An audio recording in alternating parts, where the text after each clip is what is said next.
The Teacher's Show.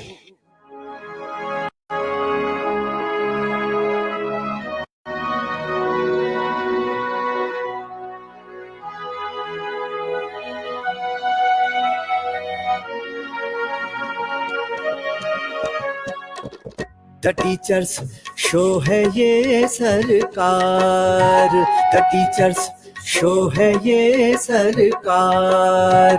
चलो जी हो जाओ तैयार, चलो जी हो जाओ तैयार, चलो जी हो जाओ तैयार। The Teacher's Show है ये सरकार, The Teacher's Show है ये सरकार।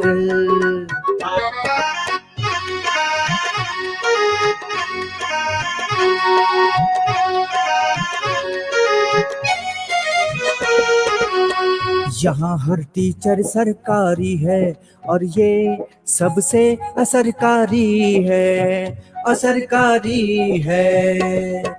हमारा शो सब पर भारी है, ये जब से शुरू हुआ जारी है, जारी है, जारी है। The Teacher's Show है ये सरकार। चलो जी हो जाओ तैयार, चलो जी हो जाओ तैयार।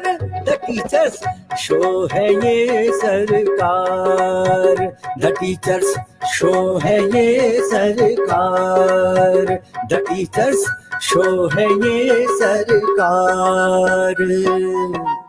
The Teacher's Show।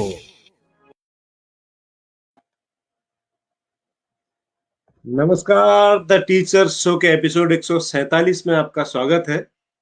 आज लगातार 147वें दिन शाम 7 बजे हम फिर आपके सामने हाजिर हैं और आज हमारे साथ एक बहुत ही खास मेहमान इस वक्त दिल्ली से लाइव हैं। आज हमारे साथ हैं आदरणीय नरेंद्र सिंह निहार साहब, जो बहुत ही वरिष्ठ साहित्यकार हैं, कवि हैं।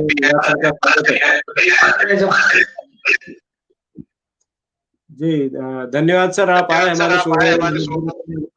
अनुरोध है कि स्पीकर को सर ऑफ कर लीजिएगा, हेडफोन लगा लेंगे तो बेहतर रहेगा सर। अगर हेडफोन आपके पास उपलब्ध हो तो उससे जो है आवाज इको नहीं होगी। हमारे शो का सर पहला सेगमेंट जो है वो सवाल जवाब का होता है और आदरणीय गिरीश चंद्र जोशी जी, पूर्व निदेशक CCRT, जो इस शो में विशेषज्ञ के रूप में लाइव रहते हैं, वो एक सवाल रोज हमारे लिए भेजते हैं जिसे हम अपने दर्शकों से पूछते हैं और उस शो का उस सवाल का सबसे पहले जवाब, सही जवाब देने वालों को माया ऑप्टिकल्स हल्द्वानी की ओर से एक खूबसूरत सा सन गॉगल पुरस्कार के रूप में मिलता है सर।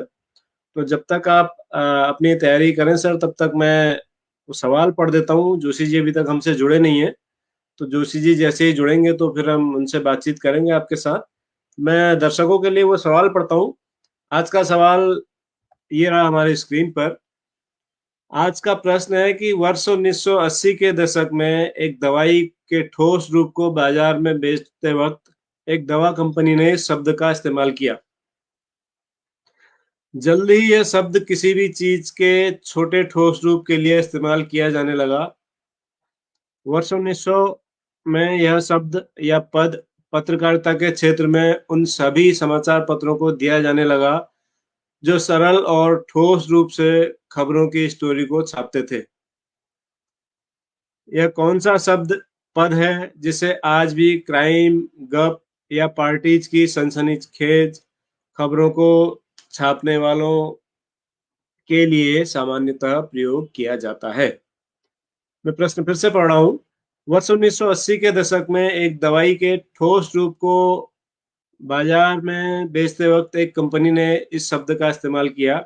जल्द ही यह शब्द किसी भी चीज के छोटे ठोस रूप के लिए इस्तेमाल किया जाने लगा। वर्ष 1900 में यह शब्द या पद पत्रकारिता के क्षेत्र में उन सभी समाचार पत्रों को दिया जाने लगा जो सरल और ठोस रूप से खबरों की स्टोरी को छापते थे।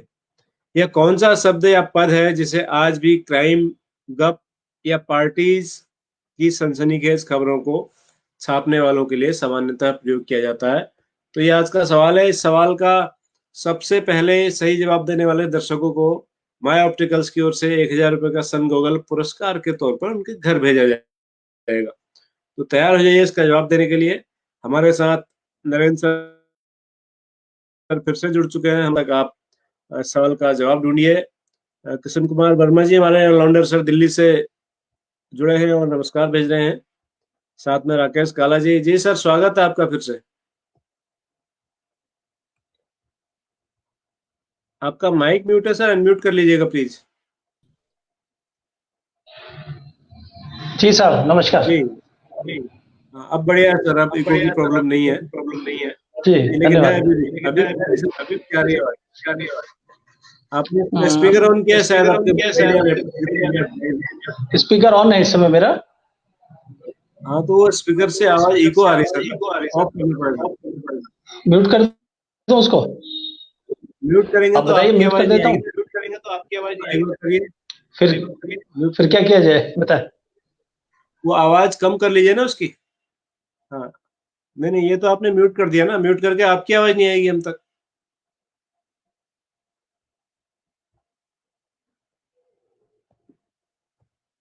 चलिए, जब तक सर अपना सिस्टम ऑडियो का ठीक करने की कोशिश कर रहे हैं, तो फरीदा सोग जी कश्मीर से जुड़ चुकी हैं, वार्म ग्रीटिंग्स कह रही हैं। गीता उप्रेती जी बागेश्वर से। कैलाश पंत जी हमारे नैनीताल से जुड़े हैं, वरिष्ठ हमारे सर हैं। और पहला जवाब आया है गीता उप्रेती जी का, सॉल्ट है इसका उत्तर। राजेंद्र प्रसाद उपाध्याय जी सभी को नमस्कार कर रहे हैं। मोहन चौहान जी और ब्रजेंद्र रावत जी कह रहे हैं टैबलाइड। रावत जी का जवाब है। एलन कुमार पाठक जी रांची झारखंड से जुड़े हुए हैं। प्रभात उप्रेती सर हैं। तो हमारे साथ फिर से जुड़े हैं निहार सर। जी सर, पुनः स्वागत है आपका। मुझे ऑडियो की प्रॉब्लम ठीक हो गई होगी। जी, अब मेरी आवाज शायद नहीं आ रही है लौट के, तो अच्छी बात है। तो आपका तीसरी बार स्वागत है सर। धन्यवाद सर। मैं भी आपको बारंबार प्रणाम करता हूँ। नहीं, प्रणाम सर हमारा आपको, क्योंकि तकनीकी चीजें ऐसी होती हैं किसी के हाथ में नहीं होती, तो कभी भी कुछ भी हो सकता है। जी, ये टेक्निक का जमाना है सर, इसमें इसलिए तकनीक के बारे में किसी को भी ये भ्रम नहीं पालना चाहिए कि कभी खराब नहीं होगा, बढ़िया चलता रहेगा हमेशा। एक बार चला गया तो हमेशा अच्छा चलेगा। खैर, तो सर हम पहले आपका परिचय थोड़ा सा जानना चाहेंगे आपके खुद के स्टोरी बुक से, कि आपके बचपन की यात्रा, आपकी पढ़ाई लिखाई, फिर आपका शिक्षा विभाग में आना, फिर कविताओं की लेखन की, साहित्य की ओर रुझान, ये सब कैसे कैसे हुआ सर, बताइएगा, ताकि हमारे जो दर्शक इस क्षेत्र में आगे कुछ करना चाहते हैं वो भी इससे लाभ ले सके आपके अनुभव। आदरणीय भट्ट साहब, सर्वप्रथम मैं आज के इस कार्यक्रम में जुड़े सभी साथियों को सादर प्रणाम करता हूं, नमस्कार करता हूं। और जैसा कि आपने कहा कि बचपन के बारे में बताएं और अपनी साहित्यिक यात्रा के बारे में कुछ जानकारी दें, तो मैं भट्ट साहब आपको बताना चाहता हूं कि मैं आपके निकटवर्ती जिला बिजनौर का रहने वाला हूं और मेरा बचपन धामपुर कस्बा है बिजनौर में, उसके पास में एक गांव है जैतरा। मूलतः ग्राम जैतरा धामपुर का निवासी हूं मैं। और जैसा कि सभी बच्चों को बचपन गुजरता है, उसी तरह का किसान परिवार में मैं पैदा हुआ। मेरे पिताजी किसान हैं, माताजी एक सामान्य गृहिणी है। और वहां मैंने अपनी प्राथमिक शिक्षा से लेकर उच्च शिक्षा तक प्राप्त की। और साहित्य लेखन की जहां तक बात है, तो मैं आपको बताना चाहता हूं कि जीवन के प्रारंभिक दौर में, जब मैं प्राथमिक कक्षाओं में था, तब मेरा रुझान अभिनय की तरफ था।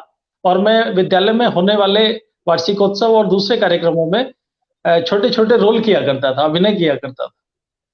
जैसे एक बार मैं शिवाजी बना था। शिवाजी और गोहरबानो एक नाटक हुआ करता था हमारे समय। मेरे पिताजी श्रीमान जयसिंह जी अपने गांव की जो रामलीला कमेटी थी, उसमें वो पहले हमने तो कभी नहीं देखा उनको रोल करते हुए, लेकिन बताते हैं कि उन्होंने रोल किए और बाद में वो डायरेक्टर भी हुआ करते थे उस रामलीला के। तो ये कुछ संस्कार मुझे अपने परिवार से मिले। फिर मैं पढ़ने के लिए शहर में धामपुर में गया, 6ठी क्लास से लेकर और ग्रेजुएशन तक, स्नातक मैंने वहीं से किया धामपुर से। तो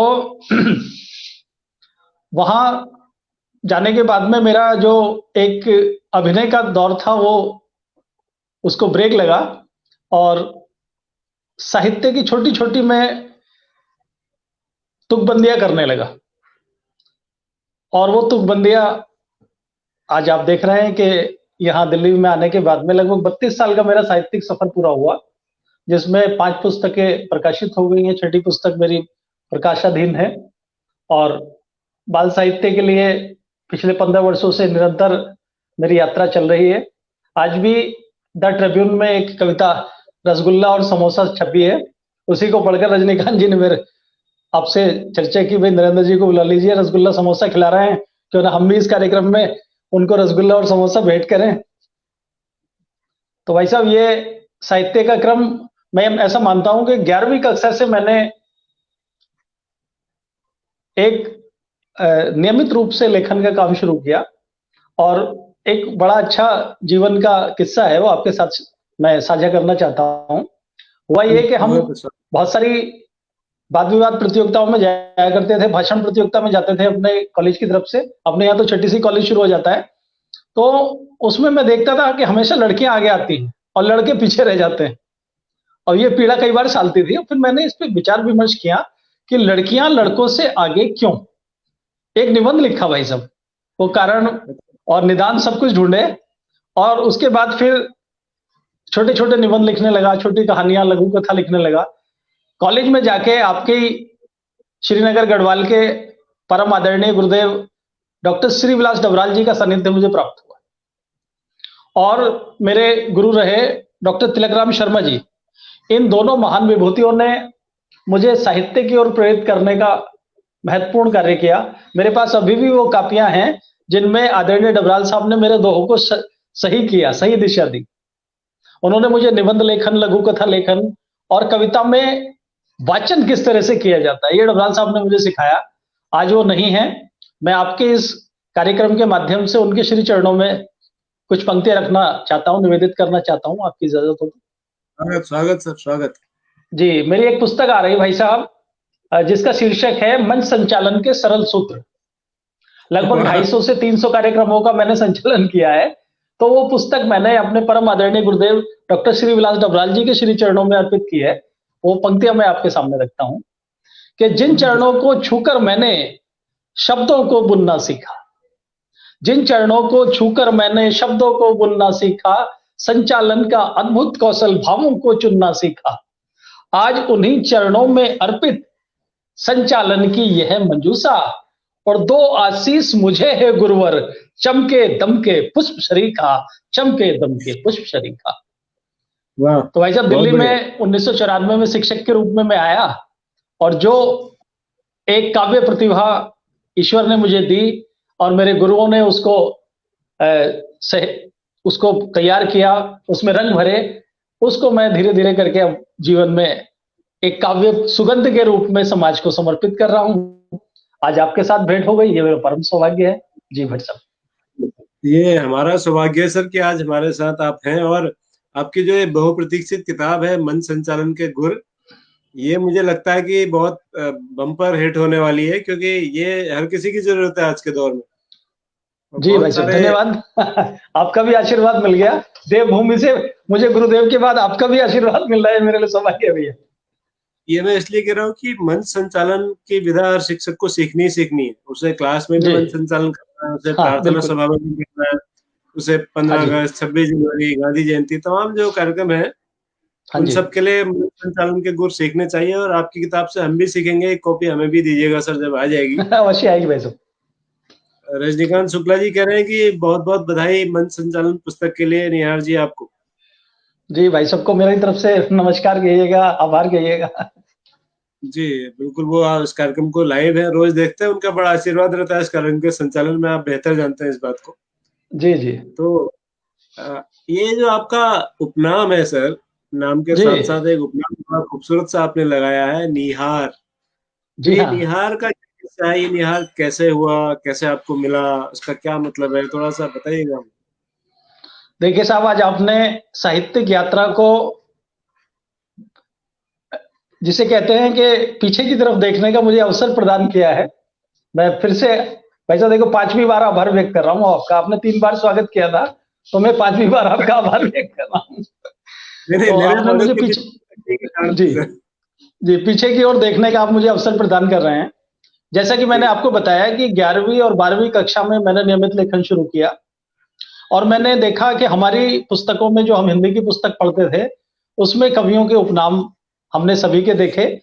और मेरे अपने गांव में श्री मधु महेंद्र राही, वो प्राथमिक विद्यालय में प्रधानाचार्य हुआ करते थे, तो उनका नाम महेंद्र सिंह था, और उन्होंने अपने नाम के एक पहले इंजन लगाया और एक बाद में इंजन लगाया, मधु महेंद्र राही। तो मेरा नाम नरेंद्र भाई साहब। तो मैं सोचता था कि मैं अपने लिए कौन सा उपनाम रखूं। तो सर मैंने सोचना शुरू किया कि भाई मैं अपने साथ क्या उपनाम लगाऊं। अचानक मेरे दिमाग में शब्द उभर के आया निराला, नरेंद्र निराला। तो जवाब मिल गया कि भाई सूर्यकांत त्रिपाठी निराला जी होगा, ये उपनाम रहने दीजिए। दूसरा शब्द उभर के आया भाई साहब नवीन, तो बालकृष्ण शर्मा नवीन हो चुके थे, वो नाम भी। तीसरा शब्द इतना बढ़िया उभरा कि आपकी मुझे और ज्यादा हास्यमुख हो जाएंगी, निठल्ला, नरेंद्र निठल्ला। और भाई साहब ये नाम मुझे बहुत जमा, और मैंने फाइनल कर लिया कि मैं अब निठल्ला ही लगाऊंगा। लेकिन तभी मेरा दिमाग कौन था कि बेटा यदि बेरोजगार रह गए तो पिताजी इतने लट फेरेंगे तुम्हारे ऊपर कि पहले निठल्ला नाम रख लिया तो कौन रोजगार देगा तेरे को। तो भाई साहब निठल्ला, मैंने डर के मारे पिताजी के डंडे की वजह से मैंने निठल्ला छोड़ा, और मैंने अपना, देखिए आप हंस रहे हैं, मुझे बहुत अच्छा लग रहा है कि मेरी वाणी सत्य हो रही है। फिर मैंने भाई साहब निहार शब्द, जो महादेवी वर्मा जी का एक काव्य संग्रह का नाम भी है, निहार। निहार का मतलब ओस होता है, ओला होता है, पाला होता है, और ओस की जो बूंद की पवित्रता है, उस चीज को मैंने लेने की कोशिश की है कि मैं अपने उपनाम के साथ इस समाज में वो रोशनी और वो उदात्तता, वो पावनता लाने की कोशिश करूंगा अपने साहित्य के माध्यम से। ये उपनाम की कहानी है भाई साहब। निठल्ला होता तो शायद आप भी ना बुलाते। सर हम, ऐसा नहीं है, आजकल कोरोना काल में सभी निठल्ले हैं। अच्छा अच्छा। तो ये निठल्लेपन को दूर करने के लिए हमने कार्यक्रम शुरू किया, ताकि जी भाई लोगों साहब को घर में धन्यवाद। बैठे ये न लगे। निठल्लों को रोजगार दे दिया आपने। हाँ, तो लोगों को ये न लगे कि हम खाली बैठे हैं, बोर हो रहे हैं, निठल्ले हो गए हैं, तो हमने कहा चले निठल्ले लोग हमारे शो में आ जाए। जी सर धन्यवाद। आप निठल्ले होते होते रह गए, आपको बधाई हो इस बात की, आप निहार हो गए। जी और हमारे साथ इस शो में इस वक्त आदरणीय गिरीश चंद्र जोशी जी जुड़ चुके हैं, पूर्व निदेशक सीसीआरटी। तो हम सर का जी स्वागत करते हैं। नमस्कार सर, स्वागत है आपका। नमस्कार सर। माइक म्यूट है, अनम्यूट कर लीजिए। चलिए, अभी सर जो है अभी वो अपना श्रीमुख अभी नहीं खोलना चाहते हैं, तो वो जब थोड़ा सा नहीं वो सुनील जुकाम वगैरह लगा हुआ है ना, तो आवाज कुछ बार बार। नहीं, आजकल मैं अक्सर देखता हूँ कि सर जो है शो के लास्ट में अपने कमेंट्स करते हैं। जैसे सुनील गावस्कर थे, पहले धीरे धीरे जी पिच को पढ़ते थे, डिफेंसिव खेलते थे, फिर जब पिच समझ में आती थी और पारी आगे बढ़ती थी, तो फिर देखा चौका छक्का बीच बीच में बड़ी खूबसूरती से कलात्मक अंदाज में कलाइयों के साथ लगाते थे। तो सर आजकल उसी अंदाज में बैटिंग कर रहे हैं। अभी थोड़ी देर में पिच का मिजाज भापेंगे कि क्या चल रहा है। जी सर आपके सूचनार्थ में बताना चाहूंगा कि आपने जो सवाल पूछा था उसको मैंने पढ़ दिया है शो शुरू होते ही, और उसके दो जवाब अब तक आए हैं। पहला जवाब गीता उप्रेती जी ने दिया, वो कह रहे हैं सॉल्ट है इसका उत्तर। और दूसरा जवाब दिया है दूसरा जवाब दिया है हमारे एक और दर्शक हैं, उन्होंने कहा ब्रिजेंद्र रावत, कह रहे हैं टेबलॉइड। तो टेबलॉइड मुझे थोड़ा नजदीक लग रहा है उसके, आपके सवाल के। और हमारे के वर्मा साहब कह रहे हैं गाय के चारे को निहार कहते हैं। सर ये निहार नहीं, निहार है सर का नाम।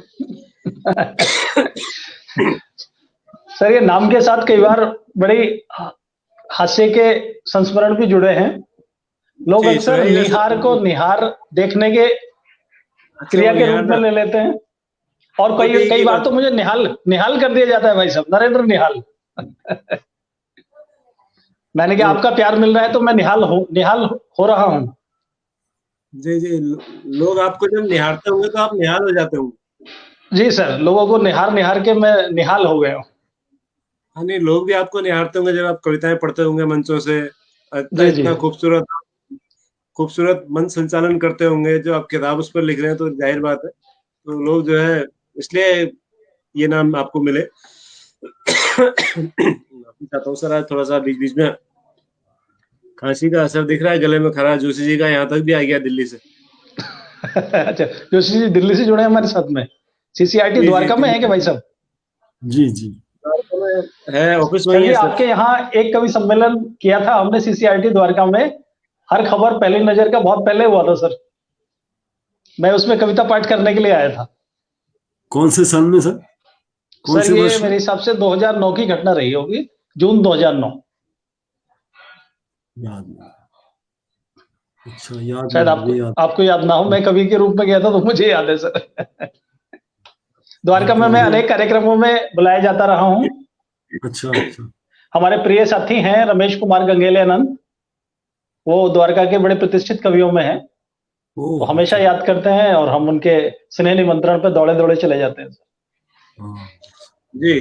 तो सर अब हम आपके फिर काव्य यात्रा की ओर लौटते हैं, तो पहली कौन सी कविता थी आपने जो लिखी थी सर, याद है आपको क्या? सर पहली कविता की यदि मैं बात करूं तो 2 कविताएं मेरी पहली कविताओं के रूप में मुझे स्मरण आती हैं। एक तो थी कि बाजारों में दूल्हे बिकते हैं। देखिए हाँ, बाजारों में दूल्हे बिकते हैं, मन का चाहा दूल्हा ले लो। वाह। मोटा पतला ऊंचा लंबा चाहे कोई ठीक ना ले लो, बाजारों में दूल्हे बिकते हैं, मन का चाहा दूल्हा ले लो। अब इस समय पूरी कविताएं तो भाई साहब याद नहीं होंगी, क्योंकि वो कविताएं काव्य संग्रह का हिस्सा भी नहीं हो पाई, क्योंकि प्रारंभिक दौर की कविताएं थी। ये सर अपने जुड़वा, ये हमने सुना था कि लोगों के जुड़वा बच्चे होते हैं, जुड़वा कविता हो गई है, पहली बार सुना। जुड़वा कविता हो गई, वाह वाह वाह। देखिए निहार के साथ जुड़े हो तो सर निहारते रहिए कुछ ना कुछ। वो आपके ऑरा जो आपका व्यक्तित्व है उसका असर यहाँ तक भी आ रहा है सर, मैं भी सीख रहा हूँ थोड़ा थोड़ा। जी जी, क्या बात है, बहुत अच्छे, बधाई आपको, अभिनंदन। जी धन्यवाद सर, धन्यवाद। तो पहला काव्य संग्रह कौन सा था सर जो प्रकाशित होकर के आया, किस सन में आया, थोड़ा उसकी कुछ सर वो किताब मैंने अपने पास ही रखी है, हंसने दो मुस्काने दो। बढ़िया सर। ये एक सवाल, इसका जो शीर्षक है बहुत खूबसूरत शीर्षक आपने रखा, उसको लेके मेरे मन में एक सवाल ये आ रहा है कि ये मुस्काने और मुस्कुराने में क्या कोई फर्क होता है सर, या एक ही बात है? सर जब आपकी स्माइल में दांत ना खुले, अच्छा, तो वो मुस्काना, और जब आपके दांत दिखाई दे तो वो मुस्कुराना। और तो हंसना क्या? वैसे एक ही अर्थ में दोनों शब्द प्रयोग होते हैं, मुस्काना और मुस्कुराना। अक्सर करके जो उर्दू साहित्य में है वहां मुस्कुराना शब्द प्रयोग होता है, हिंदी साहित्य में हम मुस्काना से काम चला लेते हैं।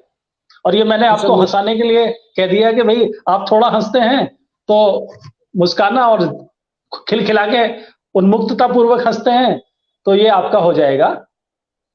मतलब जैसे शब्द में कंजूसी है, तो थोड़ा सा मुस्कुराए तो मुस्काना हो गया, थोड़ा ज्यादा मुस्कुराए तो मुस्कुराना हो गया। जी जी जी, बढ़िया बढ़िया। तो इसकी कुछ रचनाएं सर बढ़िया सी हम चाहेंगे हमारे दर्शक भी उसका लुत्फ लें, आनंद लें और सीखें उससे। जी सर, मैं हंसने दो मुस्काने दो शीर्षक वाली कविता ही आपके सामने पढ़ देता हूँ। जी स्वागत। शिवानी, मैंने आपको बताया था कि बाल साहित्य में पिछले 15 वर्षों से मैं कार्यरत हूँ, तो ये बाल कविता के रूप में ही है। हंसने दो मुस्काने दो मुझको मौज मनाने दो, हंसने दो मुस्काने दो मुझको मौज मनाने दो, सारे बच्चे उधम मचाते मुझको मत तुम ताने दो, मुझको मत तुम ताने दो, बैठे बैठे बोर हुआ जरा घूमकर आने दो। एक बालक के मन की मुस्कान देखिए आप, दंतुरित मुस्कान जिसे हम कहते हैं, कि बैठे बैठे बोर हुआ जरा घूमकर आने दो, आज 15 अगस्त है मम्मी मुझको पतंग उड़ाने दो, मुझको पतंग उड़ाने दो। पढ़ना लिखना और खेलना 3 शब्द दोहराने दो। एक बच्चे की दृष्टि से हम देखें, पढ़ना लिखना और खेलना 3 शब्द दोहराने दो, कान्हा जी माखन खाता है मुझको टॉफी खाने दो, हंसने दो मुस्काने दो। जब से साहब ये गली मोहल्ले, जी धन्यवाद जोशी साहब, जब से गली मोहल्ले शिक्षा की दुकान खुल गई है तब से बच्चों की मुस्कान छिन गई है। होमवर्क ने छीन ली बिल्कुल ठीक बच्चों की मुस्कान, और जब से खुल गई गली गली शिक्षा की दुकान, तब मैं बच्चों के लिए हंसने दो मुस्काने दो काव्य संग्रह मैंने तैयार किया। एक कविता थी। हाँ, बहुत अच्छे। जी, तो इसे आप ही के नाम राशि सर एक सेंसस में डिप्टी डायरेक्टर रहे हैं श्रीमान गिरीश चंद्र जोशी हल्द्वानी हाँ, से। हाँ हाँ हाँ, आप जानते हैं उनको? नाम सुना, एक बार शायद मुलाकात भी हुई उनसे। हाँ जी, वो बड़े अच्छे मित्र हैं हमारे। अच्छा। और हमारी संस्था है हिंदी की गूंज, उसके वो संरक्षक मंडल के वरिष्ठ सदस्य हैं। अच्छा, दिल्ली में ही है? हाँ, दिल्ली में ही है सर। अच्छा, चलिए हाँ जी, अच्छी बात। अब हम तो देखिए कवि है हमारे नहीं, कार्यक्रम, अच्छा आ गए भाई साहब।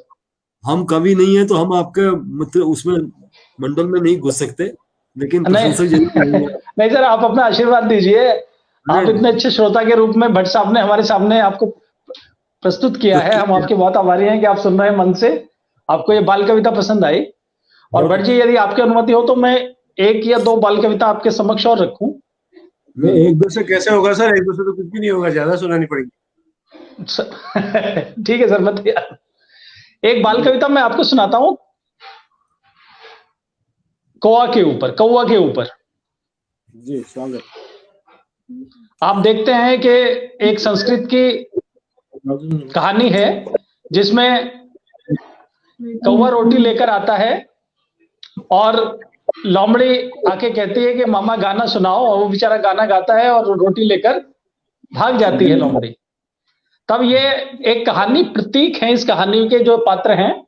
मैंने उस कहानी को कविता में कुछ इस तरह से कहने की कोशिश की है कि आप देखें कि रोटी लेकर जा बैठा फिर कौवा पेड़ की डाल पर, चतुर लोमड़ी ललचाई सी आई मौका ताड़कर, बड़े प्यार से बोली भाई अपनी कुशल बताओ तो, और बहुत दिनों के बाद मिले हो प्यारा गीत सुनाओ तो, प्यारा गीत सुनाओ तो। पंजों बीच दबाकर रोटी कौवा लोमड़ी से यूं बोला, मौसी बिल्कुल वैसी ही हो रत्ती रत्ती तोला तोला, पर मैं भी अब हूं पढ़ा लिखा नहीं चाल में आने वाला, और टुकर टुकर तुम रहो देखती रोटी नहीं गिराने वाला, रोटी नहीं गिराने। तो ये एक नई उद्भावना के साथ एक कविता, एक बाल कविता मैं और प्रस्तुत कर देता हूं, क्योंकि सीसीआरटी के निदेशक साहब हमारे सामने बैठे हैं, बच्चों के लिए बहुत काम करते हैं। और उस कविता में सर मैं कोशिश की है कि कौवा और कोयल दोनों का रंग काला होता है, उनको पहचानने में भी बड़ी दिक्कत होती है, लेकिन आवाज से हमें पता लग जाता है कि कौवा कौन है और कोयल कौन है। तब मैंने एक बाल कविता उसी संदर्भ से उठाने की कोशिश की है। देखें साहब,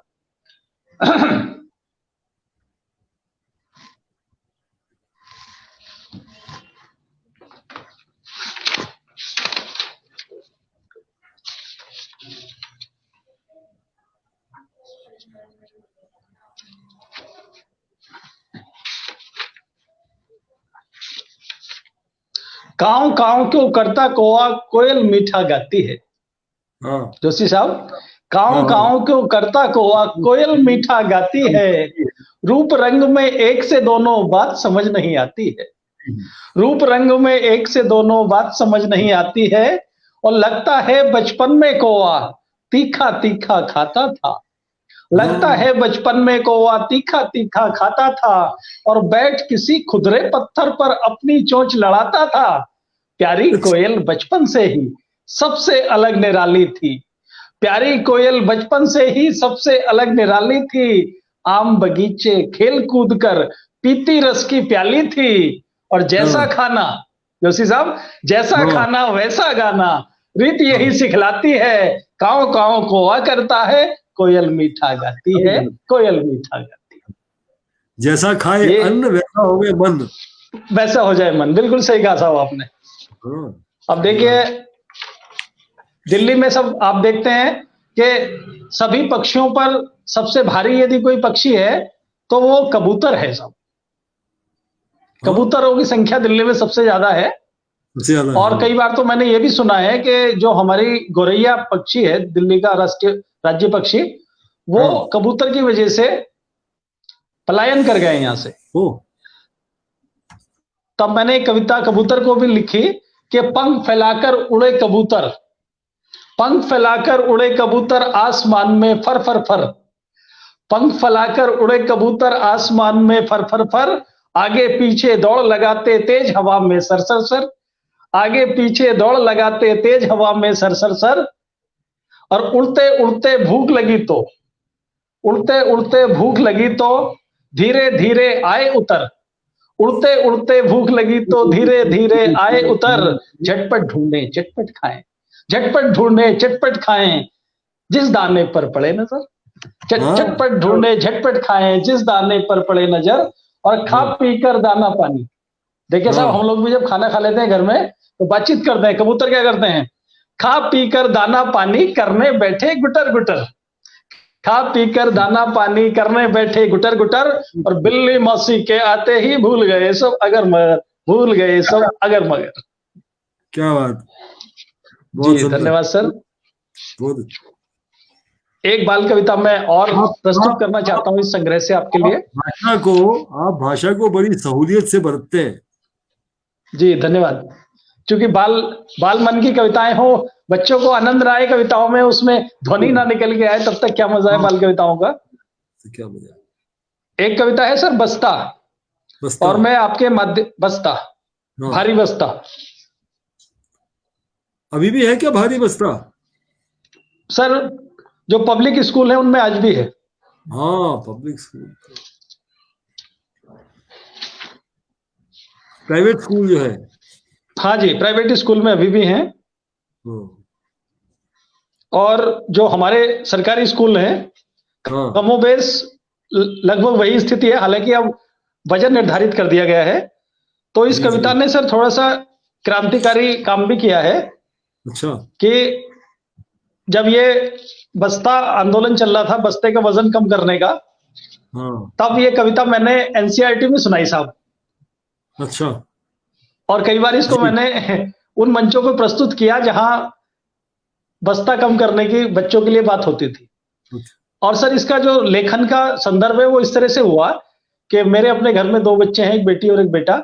उनके बैग लेकर जब मैं बस तक जाता था तो सर मेरे हाथ भी दोनों दुखने लग जाते थे, इतना वजन होता था उन दोनों बैग में। तब मैंने ये कविता लिखी, आपकी नजर करता हूं साहब। ठूस ठूस कर भरी किताबें हो गया बस्ता भारी, ठूस ठूस कर भरी किताबें हो गया बस्ता भारी, झुकी पीठ बता रही है बालक की लाचारी, झुकी पीठ बता रही है बालक की लाचारी, दोनों कंधे कब से बोझिल नहीं किसी को इसकी चिंता, दोनों कंधे कब से बोझिल नहीं किसी को इसकी चिंता, रट्टू तोता सभी बनाते आया हर कोई नंबर गिनता, रट्टू तोता सभी बनाते आया हर कोई नंबर गिनता, हाफ हाफ कर बढ़ता आगे सीढ़ी धीरे धीरे चढ़ता। अब साहब आप कल्पना कीजिए कि एक तीसरी क्लास का, दूसरी कक्षा का 8 साल का 9 साल का विद्यार्थी तीसरी मंजिल पर 10 किलो का बस्ता अपनी कमर पर रख के चढ़ता होगा तो क्या स्थिति हो जाती होगी उसकी। हाफ हाफ कर बढ़ता आगे सीढ़ी धीरे धीरे चढ़ता, कुम्हला रहा फूल सा चेहरा मोटा बस्ता रहा अखरता, कुम्हला रहा फूल सा चेहरा मोटा बस्ता रहा अखरता, मेरी मानो हल्का कर दो भारी भरकम मोटा बस्ता, मेरी मानो हल्का कर दो भारी भरकम मोटा बस्ता, और बच्चों की मुस्कान न छीनो अच्छा लगता बालक हंसता, अच्छा लगता बालक हंसता। तो इसी चीज को ध्यान में रखते हुए हंसने दो मुस्काने दो, बच्चों को हंसने दो मुस्काने दो। मुझे लगता है कि कुछ जो अमेरिकन सिस्टम है ना, हमको यहाँ बनाना चाहिए। वहां पर हर बच्चे को एक बॉक्स दे दिया जाता है स्कूल में, जिसमें अपनी किताबें रखी जाता है, और घर जाता है तो शायद 1 या 2 नोटबुक होती है, जिसमें होमवर्क हो गया या ये हो गया। तो यहाँ ऐसे ही करना चाहिए स्कूलों में, जैसे सरकारी स्कूलों में जो अच्छे स्कूल बन गए हैं, जो कहना चाहिए आपको सर्वोदय के नाम बन गए, या प्रतिभा संपन्न प्रतिभा उनके लिए जो स्कूल है, उनमें स्कूल के बच्चों के लिए एक बॉक्सेस बना के रख दिए जाएं, जिसमें अपनी किताबें स्कूल ही छोड़ जाए और अपना छोटा सा 2 कॉपी लेके जाएं, घर जाएं, थोड़ा सा होमवर्क करें, और वापस आए, क्योंकि बस्ते का बोझ मैं देखता हूँ मेरी कमर झुक गई है। मेरे को तो किताबें लादने का शौक था, मेरी वाइफ हमेशा पिछले जन्म में कुली रहे होंगे करके किताबें लादता था खूब सारी। और मेरे मामा जी मेरा हमेशा मजाक उड़ाते थे, किताबें रखने से अकल नहीं आती गिरीश, किताबें पढ़ने से अकल आती है। यदि किताबें रखने से अकल आती तो सबसे ज्यादा बुद्धिमान बुक सेलर होता। जी, बुक सेलर सबसे ज्यादा बुद्धिमान हो, ठीक है। तुम तो किताबें लाते हो, तुम किताबें पढ़ते नहीं हो, तो वो हाल है। तो मेरे को लगता है बिल्कुल ठीक कह रहे हैं आप, बस्ता जो है बहुत बोझिल है और बस्ते की समस्या में काफी कुछ कहा गया है। मनीष सिसोदिया जी वगैरह काफी काम कर रहे हैं आप लोग, अच्छी बात है। और दिल्ली शायद एक लीड करेगी इस मुकाम पे भी कि बच्चे का बस्ता कैसे हल्का किया जाए। जी नहीं, दिल्ली में तो सर मैं आपको बताना चाहता हूँ कि दिल्ली की शिक्षा व्यवस्था जो वर्तमान में है वो देश के सभी राज्यों में एक अलग मुकाम रखती है, लीड ले चुका है दिल्ली शिक्षा के मामले में। बहुत सारे नए प्रयोग हमारे शिक्षा मंत्री जी ने दिल्ली की शिक्षा में किए हैं, उनमें से एक प्रयोग की चर्चा मैं आपसे करना चाहूंगा। देखिए, जो बात मैंने इस कविता में या कई कविताओं में आपको बताई, हंसने दो मुस्काने दो, तो हमारे यहाँ साहब हंसी खुशी का पाठ्यक्रम ही शुरू हो गया हैप्पीनेस के नाम से। मैं 2 साल हो गए उस पाठ्यक्रम को चलते हुए। 147वां प्रोग्राम है और इसमें कई सारे दिल्ली के शिक्षक आपके जो मित्रगण हैं वो लोग आए और डॉक्टर राजेश शर्मा जो हैप्पी करिकुलम के या इस जो आप चेंजेस ला रहे हैं उस कमेटी के शायद डायरेक्टर भी हैं और उन्होंने काफी विस्तार से बताया।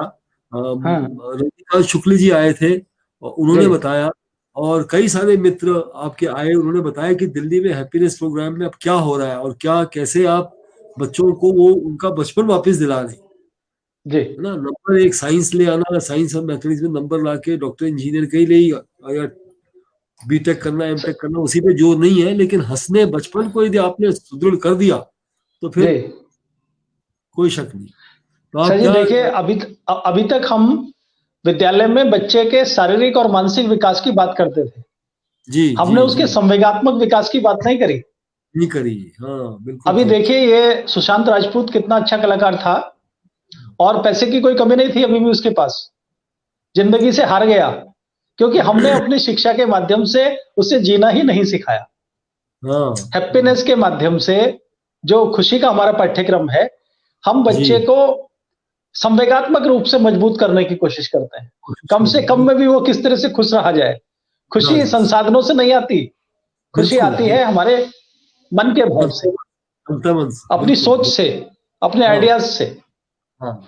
हमारे संचालक महोदय जुड़ गए हैं, मैं आपसे निवेदन करूंगा कि भाई साहब बढ़ाएं इस क्रम को आगे। मैं 4 कविताएं, बाल कविताएं, जोशी सर बहुत खुश हैं मेरी कविताएं सुनकर, मुझे लगता है। हमारे एक बहुत प्रबुद्ध कहना चाहिए श्रोता भी हैं और मुख्य वक्ता भी रहे इस प्रोग्राम में, डॉक्टर प्रभात उप्रेती जी, और बहुत सीनियर मतलब बड़े कहना चाहिए बड़े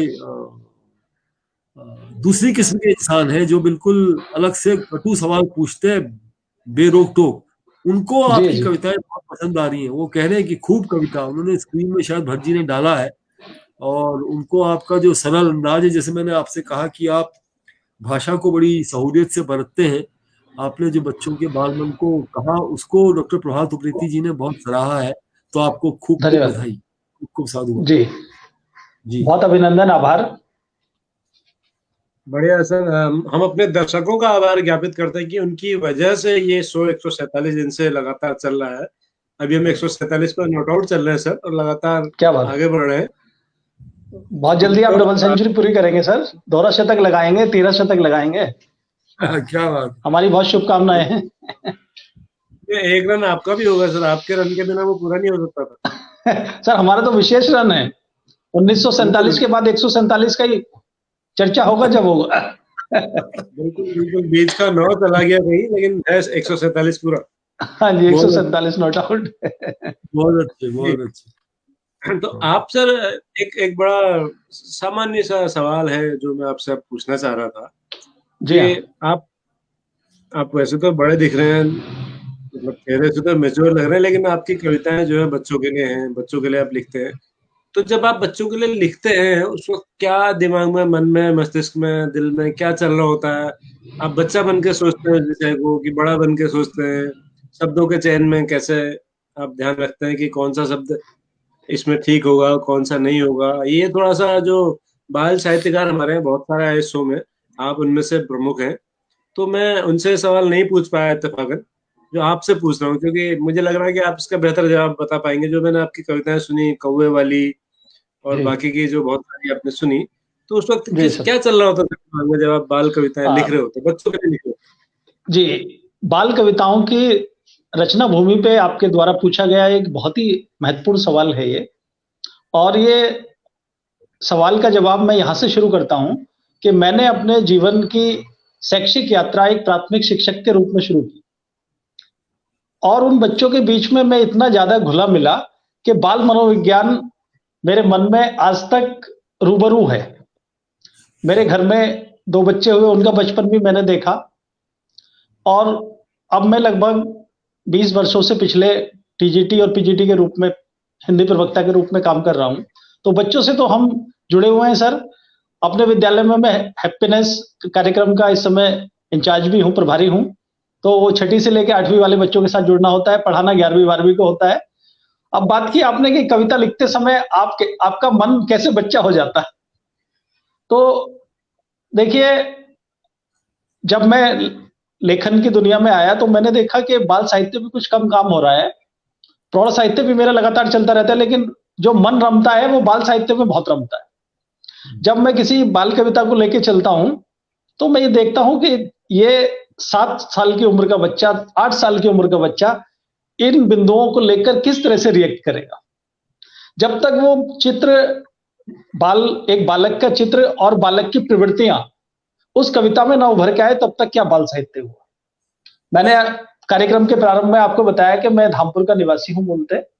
अभी मैंने एक कविता रसगुल्ला लिखी पिछले दिनों, आप चाहें तो वो रसगुल्ला मैं आपको भी प्रस्तुत करूं, आपको भी खिलाऊं। जी जी सर देखिए, दीपावली आ रही है, हम तो रसगुल्ला पक्का खाएंगे, और जोशी सर के लिए स्पेशल रसगुल्ला होना चाहिए, क्योंकि वो रसगुल्ला उनको खाने नहीं दिया जाता अच्छा जी, अच्छा।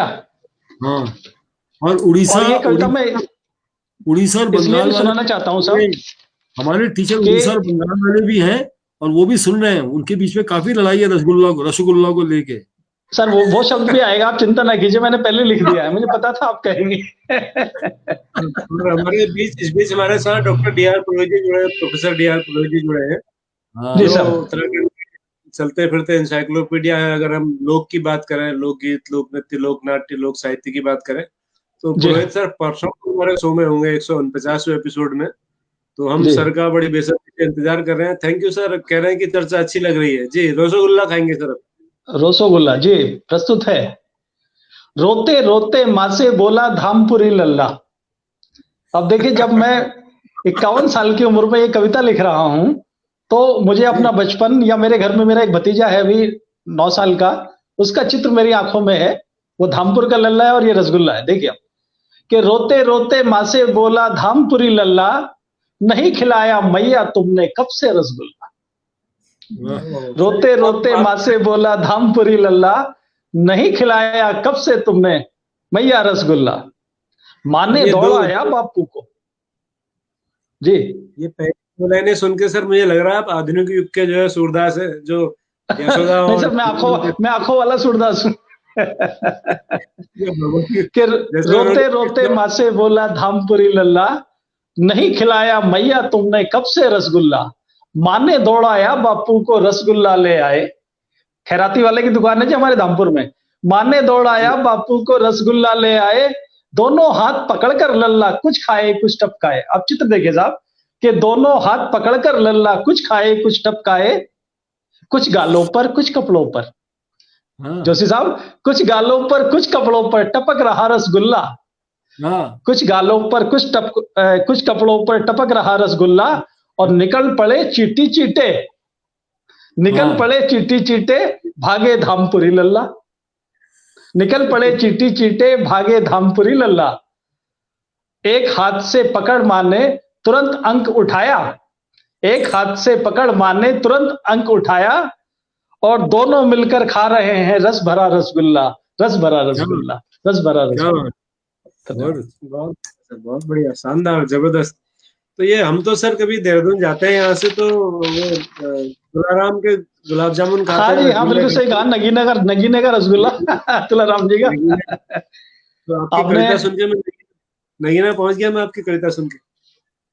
सर आपने उस काउंटर पर रसगुल्ले के साथ समोसा भी देखा होगा। हाँ बिल्कुल बिल्कुल बिल्कुल। तो आप देखिए कि जो हलवाई का काउंटर है उसमें समोसे रसगुल्ले रखे हैं और आपस में उनमें क्या चर्चा परिचर्चा हो रही है कविता के माध्यम से देख लीजिए आप कि हलवाई के काउंटर पर देखा खेल अनोखा, हलवाई के काउंटर पर देखा खेल अनोखा और एक दूजे को मुंह चिढ़ा रहे रसगुल्ला और समोसा, एक दूजे को मुंह चिढ़ा रहे रसगुल्ला और समोसा। बड़ी ऐंठ में रसगुल्ले ने अपनी धौंस जमाई, बड़ी ऐंठ में रसगुल्ले ने अपनी धौंस जमाई, मुझे शौक से सारे खाते मोटू पतलू भाई। अब देखिए हमारे जोशी साहब को आ रहा है रसगुल्ला खाने का मन, और वो कहता है अपने बारे में रसगुल्ला के रोसोगुल्ला गुलाब जामुन नाम भी कितने प्यारे, रोसोगुल्ला गुलाब जामुन नाम भी कितने प्यारे, शुभ काम में सब ले जाते खाकर ले चटकारे, शुभ काम में सब ले जाते खाते ले चटकारे। अब देखिए समोसा क्या काउंटर करता है उसके ऊपर कि रस टपकाए मक्खी आए, रस टपकाए मक्खी आए शुगर बढ़ाने वाला, रस टपकाए मक्खी आए शुगर बढ़ाने वाला, कपड़े भी गंदे करता है रंग भी देखो काला, कपड़े भी गंदे करता है रंग भी देखो काला, अजब तिकोना चमकदार हो। समोसा अपनी विशेषता बता रहा। ये रंग काला है, कौन किसको बोल रहा है? समोसा बोल रहा है किसको? समोसा रसगुल्ला को। हाँ अच्छा, ये हमारे काले वाले, वो जो काला वाला है वो गुलाब जामुन है एक्चुअली। तो हाँ गुलाब रसगुल्ला जी जी। तो अजब जी सफेद वाला नहीं, सफेद वाला तो सफेद ही होगा सब, मतलब एक रंग सफेद है तो एक रंग काला भी गुलाब जामुन है उसका। वो कह रहा ना कि मेरा नाम गुलाब, सर वो कह रहा मेरा नाम गुलाब जामुन भी है रसगुल्ला भी है, तब वो कहता है काला है वो, रहने दे भाई।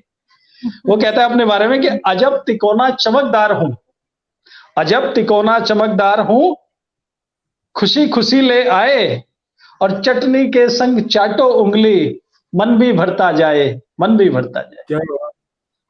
तो ये रसगुल्ले और समोसे का आनंद आपने इन दो बाल कविताओं में लिया, ये बिल्कुल ताजा तरीन कविताएं थी। तो सर ये रसगुल्ले और समोसे का जो मैच चल रहा था इसके रेफरी तो आप ही होंगे। हाँ जी, कौन जीता ये पूछना चाहेंगे?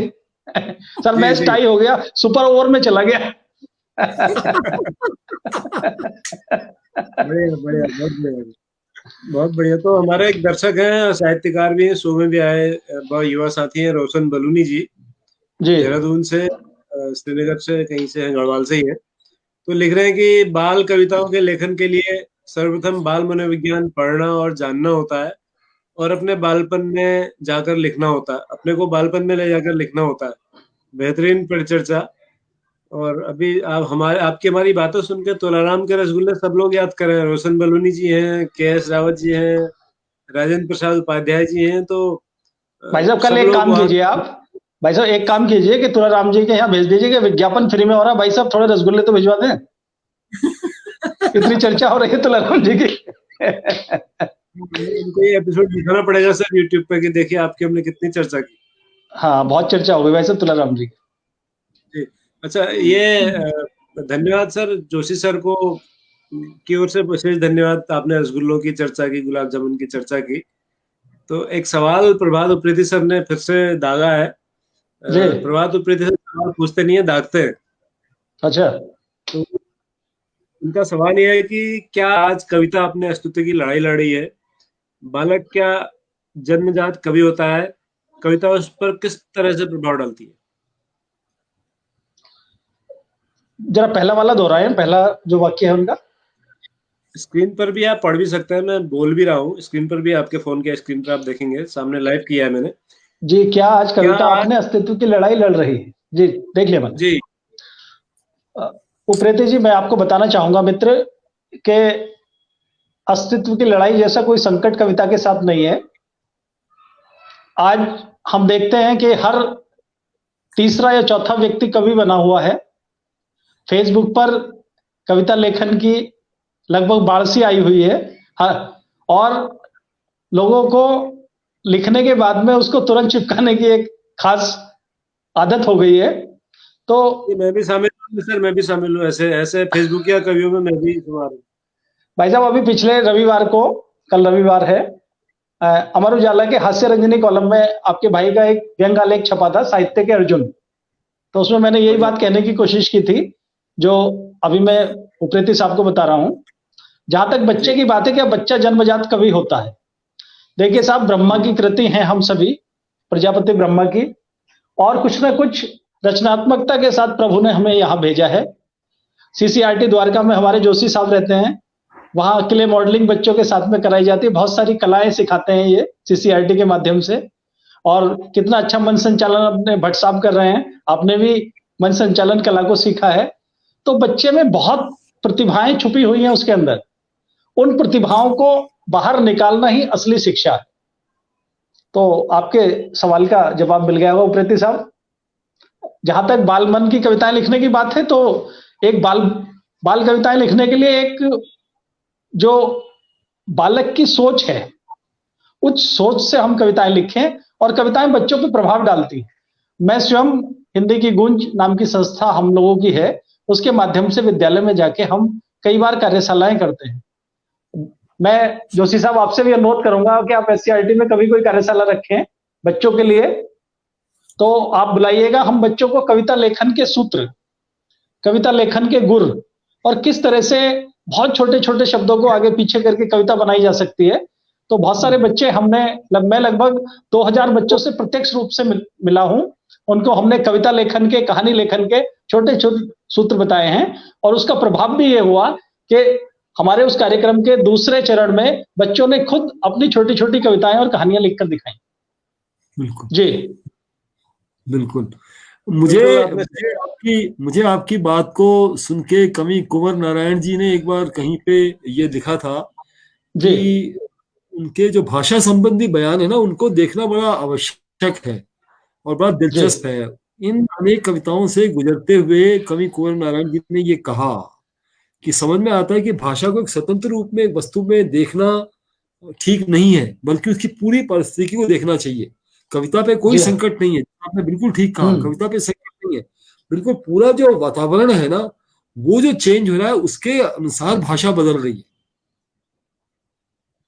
तब साहित्यकार का, कवि का एक धर्म बन जाता है, जिम्मेदारी बन जाती है कि हम अपनी भाषा को, जो उसकी अंतः खुशबू है, उससे विलग ना करें। हम देखते हैं कि इंग्लिश भाषा का बहुत अधिक प्रयोग हो रहा है, उससे बचें। और जहां तक लोक शब्दों की बात है, मैं आपको बताना चाहता हूं कि बाल कविताओं में जो हमारे आंचलिक शब्द हैं वो आ जाते हैं, और वो खुशबू की तरह होते हैं, जैसे फूल की खुशबू होती है। तो बाल कविताओं में जो आंचलिक शब्द हैं वो उस खुशबू प्रदान करते हैं उस कविता। बिल्कुल बिल्कुल जी। कविता तो अपने आप में एक बहुत बड़ी संवेदनात्मक, बड़ी सृजनशील चीज है, और आपने उसमें लोक भाषा का पुट बहुत ही अच्छा है। वो तो एक उसकी सौंधी खुशबू निकलती है फिर। जी जी, ये शब्द मैं बोलना चाह रहा था, उसमें आपने कहा सौंधी खुशबू। तो कविता की जो सौंधी खुशबू है वो उसका लोक तत्व है। बिल्कुल। और हमारी कोशिश होती है कि हम अपनी बाल कविताओं में साधारण से साधारण शब्द लेकर आए जो बच्चों को समझ आ जाए, और उनका शब्दकोश बढ़ता जाए, और एक जो उस कविता को सुनने के बाद में जो उनके मन में प्रश्न उभरे, या उस कविता को याद करने में उनको कठिनाई ना हो, इसकी पूरी कोशिश बाल साहित्य लिखते समय रहती है, होती है। बिल्कुल बिल्कुल। देखिए, हैप्पीनेस की चर्चा हुई है सर, तो मैं एक हैप्पीनेस गीत आपको सुनाना चाहूंगा।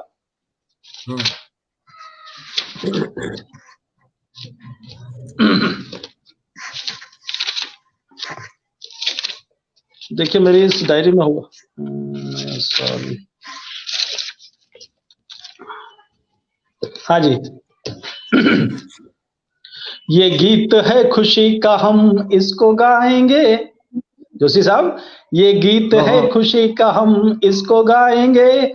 सबसे मिलेंगे प्यार से हम मुस्कुराएंगे, सबसे मिलेंगे प्यार से हम मुस्कुराएंगे। ना होंगी अब शिकायतें, ना होंगी अब शिकायतें, ना होंगी अब शरारतें। हम पढ़ेंगे ध्यान से पूरे इत्मीनान से, हम पढ़ेंगे ध्यान से पूरे इत्मीनान से। हर दिन करेंगे काम तो मंजिल भी पाएंगे। ये गीत है खुशी का, हम इसको गाएंगे।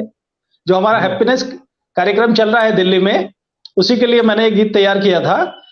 इसका दूसरा चरण आपके सामने कि ज्ञान का खजाना इनमें, प्यार का तराना इनमें, ज्ञान का खजाना इनमें, प्यार का तराना इनमें, ये कहानी सीख से भरी, मुझको बेपसंद रोचक खरी, जिंदगी का फलसफा कभी नहीं भुलाएंगे, ये गीत है खुशी का हम मुस्कुराएंगे, माता पिता गुरु का स्थान है बड़ा, माता पिता गुरु का स्थान है बड़ा, झुककर करें सलाम और हाथ हो खड़ा, साहस दया सम्मान का संकल्प उठाएंगे, ये गीत है खुशी का हम इसको गाएंगे, ये गीत है खुशी का हम इसको गाएंगे, सबसे मिलेंगे प्यार से हम मुस्कुराएंगे, हम मुस्कुराएंगे, हम मुस्कुराएंगे। बिल्कुल। डॉक्टर भट्ट को कल एक गोपाल कौशल जी आए थे मध्य प्रदेश धार से, उनकी याद आ रही कि उनकी कविताएं थी, वो भट्ट जी बड़े बड़े बड़े मजे से सुन रहे थे। भट्ट जी और बहुगुणा जी हमारे दूसरे सह संचालक हैं, वो सुन रहे थे। वो भी कुछ इसी तरह की बात कह रहे थे, लेकिन बड़े गूढ़, बड़े मजे में खिलाड़ी की तरह बैटिंग की उन्होंने 146वें रन पे। अच्छा। और इस कविता में उसी का रंग दिखा हमें। जी भट्ट जी। जी सर, आपने कल का एपिसोड याद दिला दिया तो मैं थोड़ा भावुक हो गया थोड़ी देर के लिए, तो मैं उन भावनाओं से बाहर निकलने में थोड़ा समय नहीं लगेगा। आइए सर, भावनाओं से बाहर निकल के आ जाइए यथार्थ के खुरदरे धरातल पर। जी, रोशन बलूनी जी कह रहे हैं सर, आज कविता के नाम पर अश्लील साहित्य भी परोसा जाता है, तो कहीं न कहीं संकट तो है। कक्षा शिक्षण में बच्चों को हम प्रेरित कर सकते हैं कि आप स्वतंत्र कविता लिखें, फिर हम उसका मूल्यांकन करें, तो स्पष्ट हो जाता है कि प्रत्येक बच्चे के मन में क्या पक रहा है, क्या चल रहा है। जी, बलूनी जी के जो भाव हैं वो अनुकरणीय हैं निश्चित रूप से, लेकिन बच्चे को आप सीधे कह देंगे कि भाई कविताएं लिखो तो उतना आसान नहीं है। पहले बच्चों को हमें कविता लिखने के लिए तैयार करना पड़ेगा सब। बिल्कुल बिल्कुल सही बात है आपने। तो ये बच्चों के लिए आप इतने सालों से काम कर रहे हैं सर। हमारे यहाँ अल्मोड़ा में एक उदय किरोला जी हैं जो बाल प्रहरी नाम की पत्रिका निकालते हैं, आपका परिचय उनसे रहा होगा निश्चित रूप से। जी, उदय किरोला जी को जानता हूँ। हाँ, लगातार कई सालों से बाल साहित्य पर काम कर रहे हैं, बच्चों के लिए वर्कशॉप करते हैं, उनके रहते हैं, छापते हैं, और बाल प्रहरी का मैं भी आजीवन सदस्य हूँ। उनकी किताब तक भी लगातार आती है, उनके मैसेज आते हैं, तो आप भी बहुत सराहनीय काम कर रहे हैं। टीचर्स हो गए, हमारे सभी मित्रों की ओर से आप बधाई स्वीकार कीजिएगा कि आप धन्यवाद सर। और दूसरा सर, आपको बाल साहित्य की जो अगली पीढ़ी है, जैसे अभी आप हैं, रजनीकांत जी हैं, हमारे उदय किरोला जी हैं, मनोहर चमोली मनु है हमारे उत्तराखंड से ही, और भी कई हैं जो जी, क्योंकि बाल साहित्यकारों की बिरादरी बहुत छोटी सी है, तो सब एक दूसरे को जानते हैं, आपस में रिश्तेदारी है सबकी एक दूसरे से। क्या बात है। इसमें मध्य प्रदेश के गोपाल कौशल जी भी हैं। अच्छा, गोपाल कौशल जी तो संरक्षक हैं सर बाल साहित्यकारों के, वो तो संरक्षक हैं बाल साहित्यकारों के, उन्हें इस कैटेगरी में नहीं रख सकते, ऊपर की कैटेगरी के हैं थोड़ा सा। अच्छा, देखिए सर, अब आपको बाल साहित्य से थोड़ा सा हास्य व्यंग की दुनिया में ले जाने का मन है मेरा। हाँ, वो मैं भी सोच रहा था जी। तो एक हास्य कविता, व्यंग्य कविता मैं आपके सामने रखता हूँ। अब इतनी देर से आप सुन रहे हैं, भट्ट साहब, आदरणीय जोशी जी सुन रहे हैं, मूल्यांकन थोड़ा बहुत मेरी कविताओं का, मेरे कृतित्व और व्यक्तित्व का हो गया होगा, तो अब तो मैं पुरस्कार के योग्य हो गया ना। तो एक कविता आपके सामने रखता हूँ, पुरस्कार दिला दो। पुरस्कार आपने पहले इतने जीते हुए, आपके घर में जगह ही नहीं लग रही मुझे है। क्या बात है सर। तो एक पुरस्कार की और मैं कामना करता हूं कविता में, भैया जी पुरस्कार दिला दो, बस केवल एक बार दिला दो। भैया जी पुरस्कार दिला दो, बस केवल एक बार दिला दो, झूठ मूठ का चाहे सच्चा, मेरा भी कुछ नाम करा दो। भैया जी पुरस्कार दिला दो, जानेंगे सब नर अरु नारी, पुरस्कार की महिमा न्यारी, पुरस्कार की महिमा न्यारी, जानेंगे सब नर अरु नारी, फोटो अखबार में आए, यश की चर्चा होगी भारी, मन भावन सा यह खिलौना, और पुरस्कार क्या है साहब? अभी आपने कहा कि पहले इतने जीत रखे हैं। मन भावन सा यह खिलौना, मानो तकिया और बिछौना।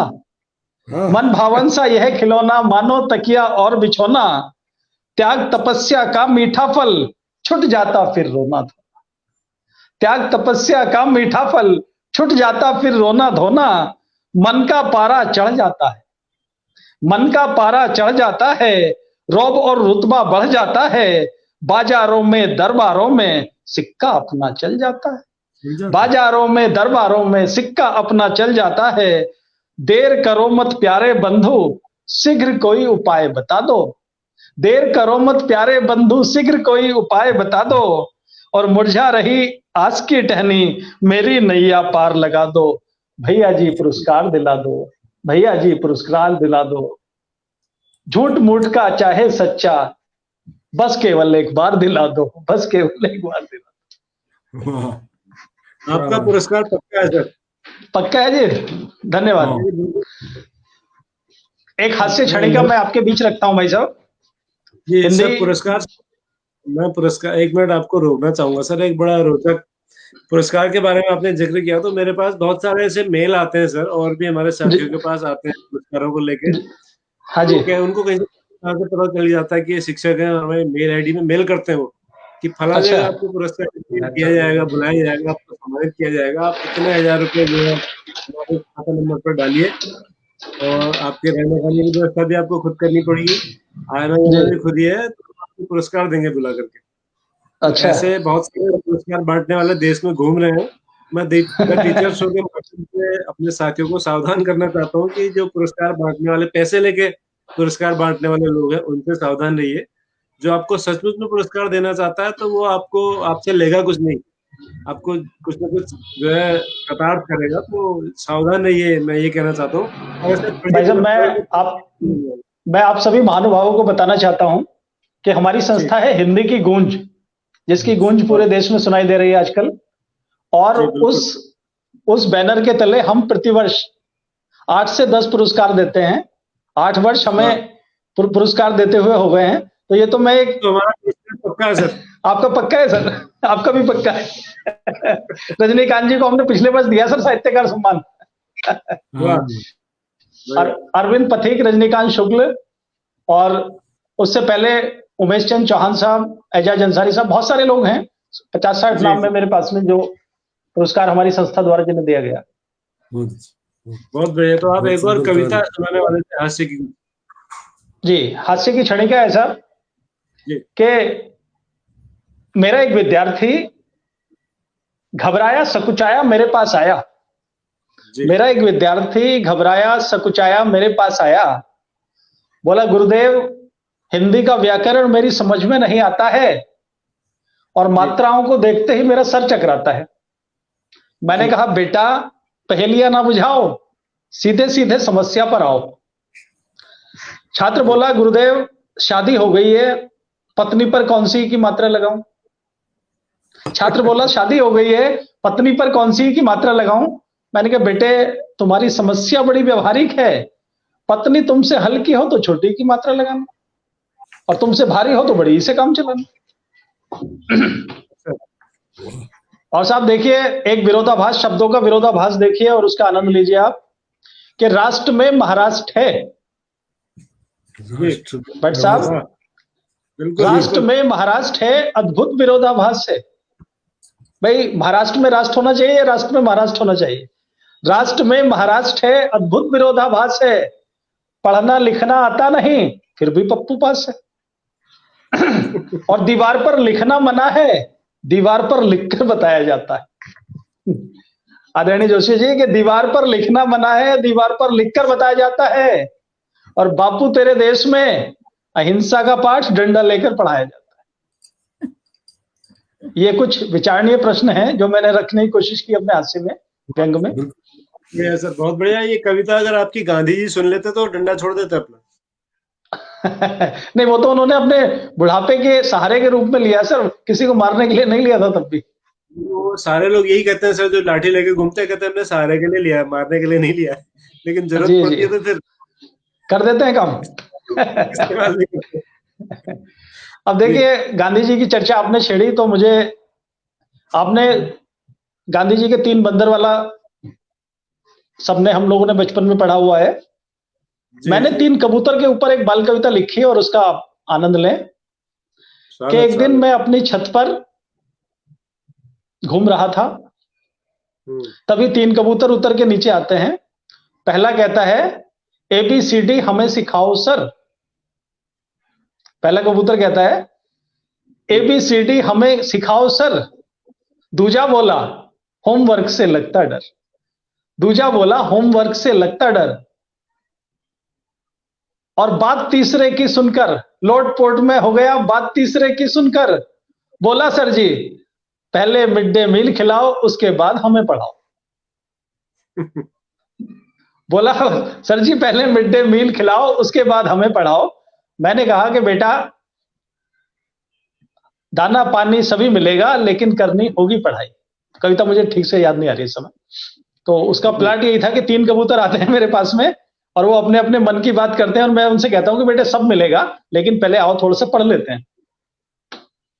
जी भट्ट सर, अब बताएं, अब मैं क्या प्रस्तुत करूं, क्या सुनाऊं आपको ताकि आपका मन और गार्डन गार्डन हो जाए। नहीं, हमारा मन सर गार्डन गार्डन ही, जंगल जंगल है, आप बिल्कुल चिंता न करें मन की। हमारे साथ राकेश चांदना जुड़े हुए हैं दिल्ली से, आपके शिक्षक दिल्ली के। कह रहे हैं कि जब कविता की पुस्तकें पुस्तकालयों में अपठित पड़ी रहती हैं या एक निश्चित समूह में सुनी बोली जाती हैं और उसे आम छात्र लाभ नहीं ले पाते, तो आपको एक रचनाकार के रूप में कैसा लगता है? ये इन्होंने मेरे मन की पीड़ा को अपने शब्दों में व्यक्त किया है।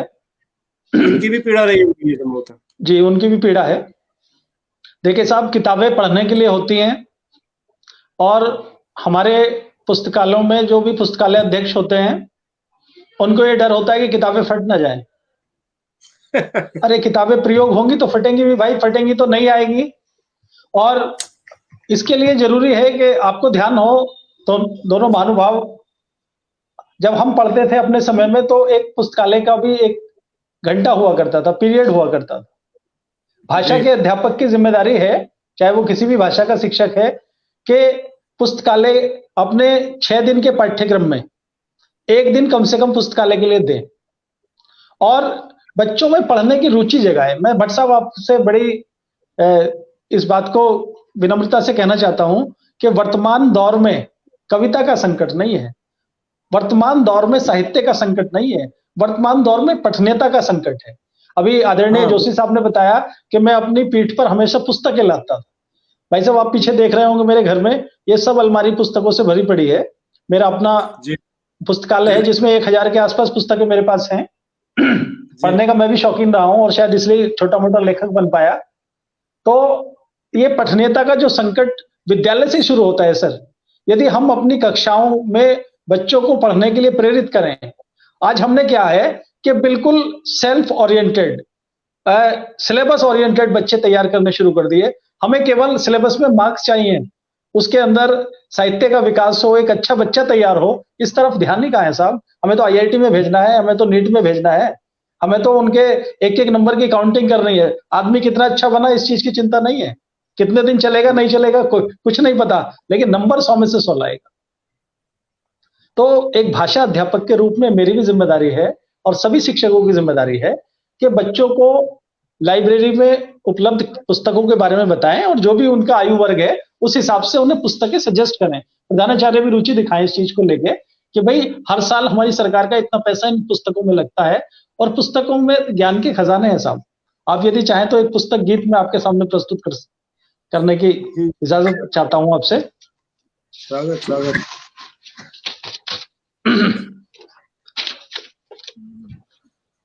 देखिए कहां से बात चली थी पुस्तकालय से और ये पुस्तक गीत की बात निकल आई कि मान की सम्मान की, मान की सम्मान की ये कथाएं ज्ञान की, जांची परखी सर्वदा ये दिशा उत्थान की। मान की सम्मान की ये कथाएं ज्ञान की, जांची परखी सर्वदा ये दिशा उत्थान की। हर सुबह उठकर सवेरे एक पुस्तक को पढ़ो, उंगली घुमाओ ध्यान से, सीख कर आगे बढ़ो, हार की भी जीत है संबल बने इंसान की, मान की सम्मान की ये कथाएं ज्ञान की। जब कभी घेरे निराशा या अकेलापन खले, जोशी साहब जानते होंगे इन बातों को, कि जब कभी घेरे निराशा या अकेलापन खले, चंद पन्ने पढ़ किताबें मन को हम पुलकित करें, मन को हम पुलकित करें। हम अकेले हैं कहाँ, हम अकेले हैं कहाँ, ये मित्र हैं जहान की। हम अकेले हैं कहाँ, ये मित्र हैं जहान की, मान की सम्मान की ये कथाएं ज्ञान की। जिंदगी के हर सफर में ये चलेंगी साथ मेरे, जिंदगी के हर सफर में ये चलेंगी साथ मेरे। खोल देंगी हर गिरह को, दूर होंगे तम अंधेरे। ये नदी के नीर सी, ये नदी के नीर सी परछाई वरदान की, मान की सम्मान की ये कथाएं ज्ञान की। जांची परखी सर्वदा ये दिशा उत्थान की, ये दिशा उत्थान की। वो डॉक्टर प्रभात उप्रेती जी ने ये कहा, उन्होंने एक अच्छे लेखक की याद दिलाई, रजनीकांत शुक्ला जी ने भी कुछ कहा था शायद, या प्रभात कि मुझे तो सफदर हाशमी जी की बाल कविता बहुत खूब लगती है, लेकिन सफदर हाशमी जी की कविता किताबों को लेकर भी है, और वो बड़ी सुंदर कविता है जिसका बहुत पूरे देश में और इसलिए हिंदी जगत में काफी प्रचार प्रसार हुआ। कुछ कहना चाहिए, किताबें करती है बातें, किताबें करती हैं बातें। तो आपकी वो कविता को सुन के वैसे कुछ भाव जागृत हुए जो सफदर हाशमी जी ने अपनी कविता में कहे। बहुत बहुत जी सर, यदि आपके पास है तो आप पढ़ भी दीजिए, अच्छा लगेगा। मैं पढ़ देता हूँ थोड़ी देर में, आपसे ये बातचीत का दौर हो, एंड हम उसी से करेंगे। जी धन्यवाद सर। तो आपने देशभक्ति पर भी कुछ लिखा है सर? सर बहुत बहुत कुछ लिखा है सर। हाँ, वो थोड़ा उसका भी थोड़ा हमारी रगों में भी जोश भरी है सर। अरे सर क्या बात है, आप तो उत्तराखंड से हैं जहाँ के हर घर से एक सैनिक निकलता है। देखिए वहीं से मैं शुरू करता हूँ जी, कि जन्म की भूमि किसी कुंदन से कम नहीं होती। आदरणीय, जन्म की भूमि किसी कुंदन से कम नहीं होती, माता की सेवा किसी वंदन से कम नहीं होती।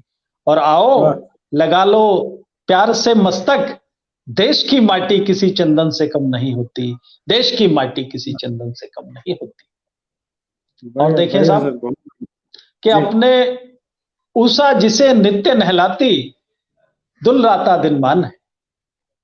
उषा जिसे नित्य नहलाती, दुलराता दिन मान है।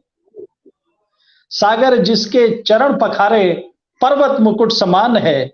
कटि विंध्याचल धानी आंचल।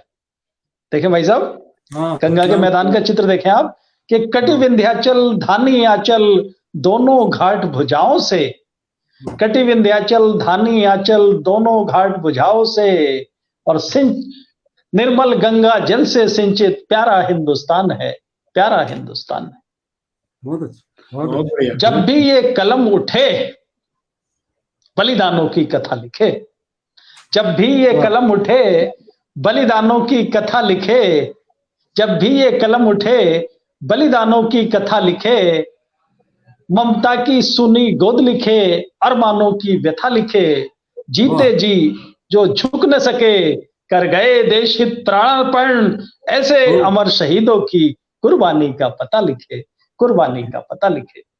क्या बात है, क्या बात। और एक मुक्तक मैं और देश के शहीदों के नाम करता हूं। जी जी। कि वतन पर जान देकर जो धरा को धाम कर जाते, वतन पर जान देकर जो धरा को धाम कर जाते, भुलाए से नहीं भूले वो ऐसा काम कर जाते। झुका है सर ये सजदे में, जुबा पर नाम है उनका, झुका है सर ये सजदे में, जुबा पर नाम है उनका, जमीन से आसमां तक जो अमर है नाम कर जाते, अमर है नाम कर जाते। आपने कुमार विश्वास जी की याद दिला दी। जी जी धन्यवाद। आज सर आपको कई लोगों की याद आ रही है, सफदर हाशमी जी की आई, कुमार भाई की आई। एक मैं वीर रस की कविता आपके सम्मुख पढ़ता हूं सर। जी जी जी। और देखिए, अभी भट्ट साहब ने कहा कि आपने वीर रस पे कुछ लिखा हो, तो एक पुस्तक मेरी आई सर ये 2016 में, देश बड़ा है। वाह, हाँ जी। बहुत अच्छे। तो इस पुस्तक का जो शीर्षक कविता है वो मैं आपके सामने रख देता हूं सर, पढ़ देता हूं। इसकी दो कविताएं बड़ी प्रसिद्ध हुई है सर, देश बड़ा है और देश बड़ा हो जाएगा। हाँ, देश बड़ा जो आपका हो जाएगा वो मैसूर में हिंदी के पाठ्यक्रम में भी शामिल हुई है, मैं सूचना आपको देना चाहता हूं। अच्छा, देश बड़ा है, ये कविता मैं आपके समक्ष रखता हूं साहब, कि देश बड़ा है कुर्सी से मजहब की दीवारों से। आप दोनों आदरणीय साथियों का, सम्मानित मंच का मैं आशीर्वाद चाहूंगा कि देश बड़ा है कुर्सी से मजहब की दीवारों से, देश बड़ा है मंदिर से मस्जिद की मीनारों से, और क्यों लड़ते हो तुम आपस में ओ भारत में रहने वालों, हिंदू मुस्लिम सिख ईसाई खुद को मानव कहने वालों। देश बड़ा है गिरजों से, देश बड़ा गुरुद्वारों से, देश बड़ा है कुर्सी से मजहब की दीवारों से। अगड़ी पिछड़ी जाति वालों, जात बड़ी है मानव की, तोड़ो ऊंच नीच के बंधन सब संतानें भारत की। देश बड़ा है जाति से, आपस की तकरारों से, और देश बड़ा है मंदिर से मस्जिद की मीनारों से। सुन लो पूरब पश्चिम वालों, सुन लो उत्तर दक्षिण वालों, सुन लो पूरब पश्चिम वालों, सुन लो उत्तर दक्षिण वालों, माला टूटी बिखरे मोती अपनी अपनी ढपली वालों। देश बड़ा प्रदेशों से, भाषाओं के नारों से, देश बड़ा है कुर्सी से मजहब की दीवारों से। और देश की राजनीति के नाम दो शब्द हैं कि ओ सत्ता के सुख के भूखो देश नहीं जागीर तुम्हारी, ओ सत्ता के सुख के भूखो देश नहीं जागीर तुम्हारी, दोनों हाथों से मत लूटो इस उपवन की क्यारी क्यारी। देश बड़ा है व्यक्ति से, संसद के गलियारों से, देश बड़ा है कुर्सी से मजहब की दीवारों से। जिस माटी में खेले कूदे जिसकी रोटी खाई है, जिस माटी में खेले कूदे जिसकी रोटी खाई है, जिसका पानी पीकर हमने सुंदर काया पाई है। देश बड़ा है गलियों से नगरों के चौबारों से, और देश बड़ा है मंदिर से मस्जिद की मीनारों से, देश बड़ा है कुर्सी से मजहब की दीवारों से। देश बड़ा है, देश बड़ा है, देश बड़ा है। जय हिंद, वंदे मातरम। जय हिंद। बहुत। तो आपने सर गणित की भाषा में अगर कहें तो अंततः आपने सिद्ध किया कि राष्ट्र जो है महाराष्ट्र से बड़ा है। जी, होना ही चाहिए। लेकिन भाई साहब जो महाराष्ट्र के हमारे साथी हैं उनसे मैं विनम्रता पूर्वक कहना चाहूंगा कि वो भी इस भाव को स्वीकार कर लें। जी, तो प्रभात और प्रीति जी कह रहे हैं सर कवि बहुत हो रहे हैं आजकल पर सुनते नहीं, सुनाते हैं। भाई साहब वो तो चुटकुला था कि वो एक आदमी भगा हुआ जा रहा है और एक उसके पीछे दौड़ा जा रहा है। वो कह रहे कि भाई पकड़ो पकड़ो, रोको रोको। अरे क्या चुरा लिया? कि भाई अपनी कविता सुना के भाग गया, मेरी नहीं सुन रहा है। तो इसलिए कवि पर चुटकुले बन रहे हैं। आप क्या कहेंगे इस बारे में, पूछ रहे हैं आपसे। भाई साहब मेरा ये कहना है कि यदि मैं सुनाने का मन रखता हूं तो मुझे सुनने की हिम्मत भी रखनी चाहिए। और मैं हास्य में से इस तरह से कहता हूं कि मेरे विद्यालय में मेरे एक साथी शिक्षक कवि थे डीडी फ्लैट कालका जी में। उनके मन में बड़ा मर्म था, बड़ी पीड़ा थी कि कोई उनको सुनता नहीं है, उनकी कविता कोई सुनता नहीं है सर। मतलब वो अब विद्यालय बदल गए, वो दूसरे विद्यालय में चले गए, मैं दूसरे विद्यालय में आ गया। तो भाई साहब हाँ अभी सब ठीक है, आपका आशीर्वाद बना हुआ है। तो मैंने उनको कहा, मैंने कि भाई आप अपनी कविता सुनाते ही क्यों? अब देखिए भाई साहब, यदि आपने मुझे आज की इस कार्यक्रम में नहीं बुलाया होता तो मैं क्या आपको कविता सुना रहा होता? कविता को सस्ता मत बनाइए। जब तक आपको 3 बार अनुरोध ना किया जाए तब तक आप कविता बिल्कुल मत सुनाओ, और जब तक 7 बार विरोध ना हो तब तक रुको मत। बिल्कुल सर, बिल्कुल। क्या बात है। ये तो आपने गुरु मंत्र दे दिया सर, इसीलिए देखिए आपने अब तक एक बार भी अनुरोध नहीं किया, तो मैं अपनी कविता नहीं सुना रहा हूँ नहीं सर, आप सुना दीजिए, मैं तो आपका मेहमान हूँ सर। मुझसे 2 बार किया कि सफदर हाशमी जी की कविता सुनाओ, तीसरी बार नहीं किया, इसलिए मैं भी नहीं सुना रहा। नहीं सर, आप तो समापन के समय सुनाएंगे, आपने वादा कर लिया हमसे। चलिए ठीक है, समापन के समय सुनाएंगे, बिल्कुल सुनाएंगे। प्रभात सर कह रहे जी, हैं अब मैं निवेदन करूंगा आदरणीय भट्ट साहब से कि वो अपनी कविता से नवाजें आज के कार्यक्रम में, मुझे भी अच्छा लगेगा सुनकर। आपकी मूंछों का फैन हो गए हैं साहब, नत्थू लाल के बाद इतनी अच्छी मूंछें आज मुझे देखने के लिए मिली हैं। वाह वाह वाह, क्या बात है, ये मुझसे कुछ दिन की मेहमान है सर, देख लीजिए जी भर के। नहीं भाई साहब, ऐसा नहीं, भाभी जी को जब तक ये पसंद आएंगी तब तक ये चेहरे पे रहेंगे आपके। हाँ, इनको लेके सर बड़ा विरोध है मेरे घर में कि ये बिल्कुल तुरंत काटी जाए, तो मैंने जैसे तैसे थाम के रखा हुआ है कि मैंने कहा 150 तक तो पहुंच जाऊं, फिर देखते हैं। क्या बात है, हाँ भाई, नोट आउट रहने की निशानियां तो हों। वही तो जी बहुत जी, सुनाइए भट्ट साहब। आपके साथ बहुत बढ़िया बातचीत रही सर, मतलब आनंद आ गया, जिसे कहना चाहिए आनंद से भी परमानंद आ गया। जय हो। और इतना व्यक्तित्व तो आपका, बच्चे तो आपका इंतजार करते होंगे सुबह 7 बजे से स्कूल में कि कब सर आए तो हम सर के साथ गपशप करें, सीखें, कविताएं सुने, साहित्य सुने। तो ये आप हिंदी के शिक्षक हैं सर या किसी और विषय के? जी साहब, हिंदी का ही हूँ मैं सर। नहीं, ज्यादातर इस शो में मैंने देखा गणित और विज्ञान वाले कभी हो गए, अब हिंदी वाले कभी कभी, गणित विज्ञान वाले ज्यादा कभी हैं। सर मेरी बात सुन के हंस रहे। भाई साहब, मैं टीजीटी संस्कृत रहा और अभी 2 वर्ष पहले प्रवक्ता में हिंदी विषय का बना। बहुत बढ़िया सर, बधाई आपको बहुत बहुत। हम चाहेंगे कि आप और ऊंचे पदों पर जाएं और अधिक सम्मान लें। तो इतने सारे सम्मान तो आपने लिए हुए हैं सर, इसके लिए भी आप बधाई स्वीकार करें हमारी। और बहुत अच्छी सरकार से आपको जो सम्मान मिला है, और जनगणना में भी आपको सम्मान मिला सर। तो हाँ जी, जनगणना में मुझे राष्ट्रपति पदक मिला था सर। राष्ट्रपति पदक मिला सर, मैं देख रहा था आपके परिचय में, तो ये बड़ी खुशी की बात है। सारे शिक्षकों के लिए गर्व का विषय है कि जो है जनगणना में मतलब आपको राष्ट्रपति पदक मिला। ये असाधारण बात है, जनरली मिलता नहीं है शिक्षकों को, वैसे वाला तो मिल जाता है। मान्यवर, मैं यहाँ पे 2 निवेदन करना चाहूंगा कि इस राष्ट्रपति पदक के हकदार तो हमारे देश के सारे ही लोग हैं। हमारे देश में कहा जाता है कि 70 साल के लोकतंत्र में 70 साल की आजादी में कुछ हुआ ही नहीं है। भाई बिना किए हम 130 करोड़ हो गए। जनसंख्या बड़ी है सर, बहुत बिना किए 130 करोड़ हो गए, और कुछ किया होता तो कितने होते, जरा कल्पना करें।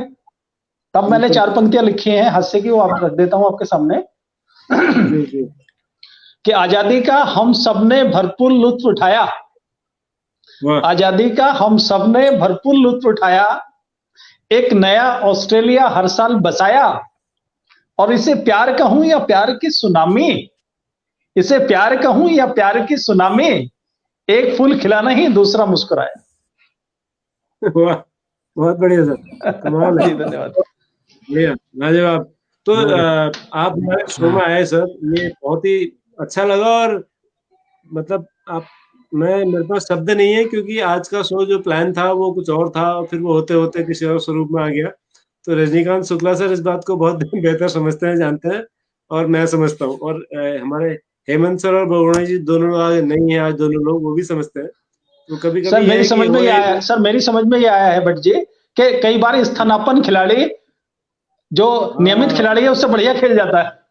खेल जाता है सर। सनराइज हैदराबाद में होल्डर जो आए उनके प्लेयर, उसने खासा ही पलट दिया। उसने इतनी अच्छी बॉलिंग, अच्छी बैटिंग की कि बस वो स्थानापन्न खिलाड़ी के रूप में आए और छा गए। वैसे नरेंद्र सिंह निहार जी जो हैं वो भी, मेरे को लगता है भट्ट जी की बातें सुन के कि वो स्थानापन्न खिलाड़ी रहे होंगे आप, क्योंकि पर्दे के पीछे कई खेल होते हैं। जी जी, नहीं खेल नहीं सर, वो इत्तेफाक है। मतलब मैं अगर बता दूंगा तो हमारे आने वाले मेहमान डर जाएंगे, इसलिए मैं बताना नहीं चाहता वो बात। अच्छा, तो सर हमारे पहले नहीं, दूसरे नहीं, तीसरे स्थान पर है। अच्छा, तीसरे स्थानापन्न। लेकिन भाई देखो, मैंने पदभार को पकड़ लिया है। लेकिन आप मर्मू को पकड़ लिया, और आप इतना अच्छा खेले हैं कि रिद्धिमान शाह हो गए आपने जो है वो। धन्यवाद जी, अच्छा लगा मुझे आप लोगों के साथ जुड़कर। आपने इतना मान सम्मान आज के इस कार्यक्रम में दिया। मैं अपने बड़े भाई श्री रजनीकांत शुक्ला जी का भी आभार व्यक्त करना चाहूंगा कि उन्होंने फिलर के रूप में उतारे इस खिलाड़ी को आज की इस पिच पर अभ्यास करने का, बैटिंग करने का जो अवसर दिया है। आपको आना ही था सर बैटिंग करने, ये है कि आप जो है पहले के क्रम में आ गए अपने क्रम से, ये इतना ही अंतर आया। अच्छा, आपको आना तो था बैटिंग। अच्छा, डबल सेंचुरी के लिए आना था, उससे पहले आ गए हम। पहले आ गए तो क्रम चेंज हो गया आपका, क्योंकि अभी 23 रन बनाने की जरूरत थी, यहाँ टीम संकट में थी, इसलिए आपको पहले दिया गया शुक्ला जी द्वारा। जी हाँ, धन्यवाद भाई साहब। आभारी हैं और बहुत बहुत आभारी हैं सर। हम शो के अंतिम चरण में हैं और अभी हम 2 मिनट बाद आपसे एक बार बात करेंगे कि कोई महत्वपूर्ण बात जो आपने सोचा था कि आज हम अपने देश के शिक्षकों से ये बात शेयर करेंगे और अभी तक आप ना कर पाए हो, ध्यान न रहा हो, तो आप याद कीजिएगा सर। मैं जोशी सर को आमंत्रित कर रहा हूँ, फिर आपके पास एक बार आऊंगा। जोशी सर आज हमारे सवाल का जवाब देंगे और किताबें करती हैं बातें, कविता हमको सुनाएंगे। जी जोशी सर। जी, वो जो जवाब आपके पास आया था टैबलॉइड, वो बिल्कुल सही उत्तर है। टैबलॉइड शब्द का इस्तेमाल 1880 में ड्रग कंपनी थी बाउस एंड फिलर समथिंग, उन्होंने इस्तेमाल किया था। और धीरे धीरे जो भी कंप्रेस चीजें आती थी, जैसे आजकल नैनो टेक्नोलॉजी आ गई है, नैनो वर्ड से पहले कंप्रेस था और वो टैबलॉइड उसको कहते थे। और ये धीरे धीरे क्या हुआ, 1900 में इसको 1880 से 20 साल लगे, लेकिन ये जर्नलिज्म में आ गया। और जो अखबार छपते थे जिसमें क्राइम, गॉसिप, एंटरटेनमेंट और फिल्म की गॉसिप्स वगैरह होती थी, उनको बड़े कंप्रेस्ड रूप में, बड़े सनसनीखेज ढंग से रखा था, उसको टैबलॉइड कहते थे। तो tabloid is the correct answer. और जो आज के विजेता हैं जिन्होंने सही उत्तर दिया, उनको हमारी बहुत बहुत बधाई। और माया ऑप्टिकल्स हल्द्वानी का बहुत बहुत आभार कि उन्होंने इसको स्पॉन्सर किया। जी, तो हमारे जो आज के विजेता हैं, आज हमारे पास केवल 2 जवाब आए और हमारे जो आज के विजेता हैं उनका नाम मैं पहले भी थोड़ी देर पहले एक बार बताया था, मैं फिर कोशिश कर रहा हूँ कि उसको स्क्रीन पर ला सकूं। गीता उप्रेती जी कहा था, उन्होंने कुछ गांधी या कुछ क्या, ये ब्रजेंद्र रावत जी, ब्रजेंद्र रावत जी जी, ब्रजेंद्र रावत जी ने कहा टैबलॉइड।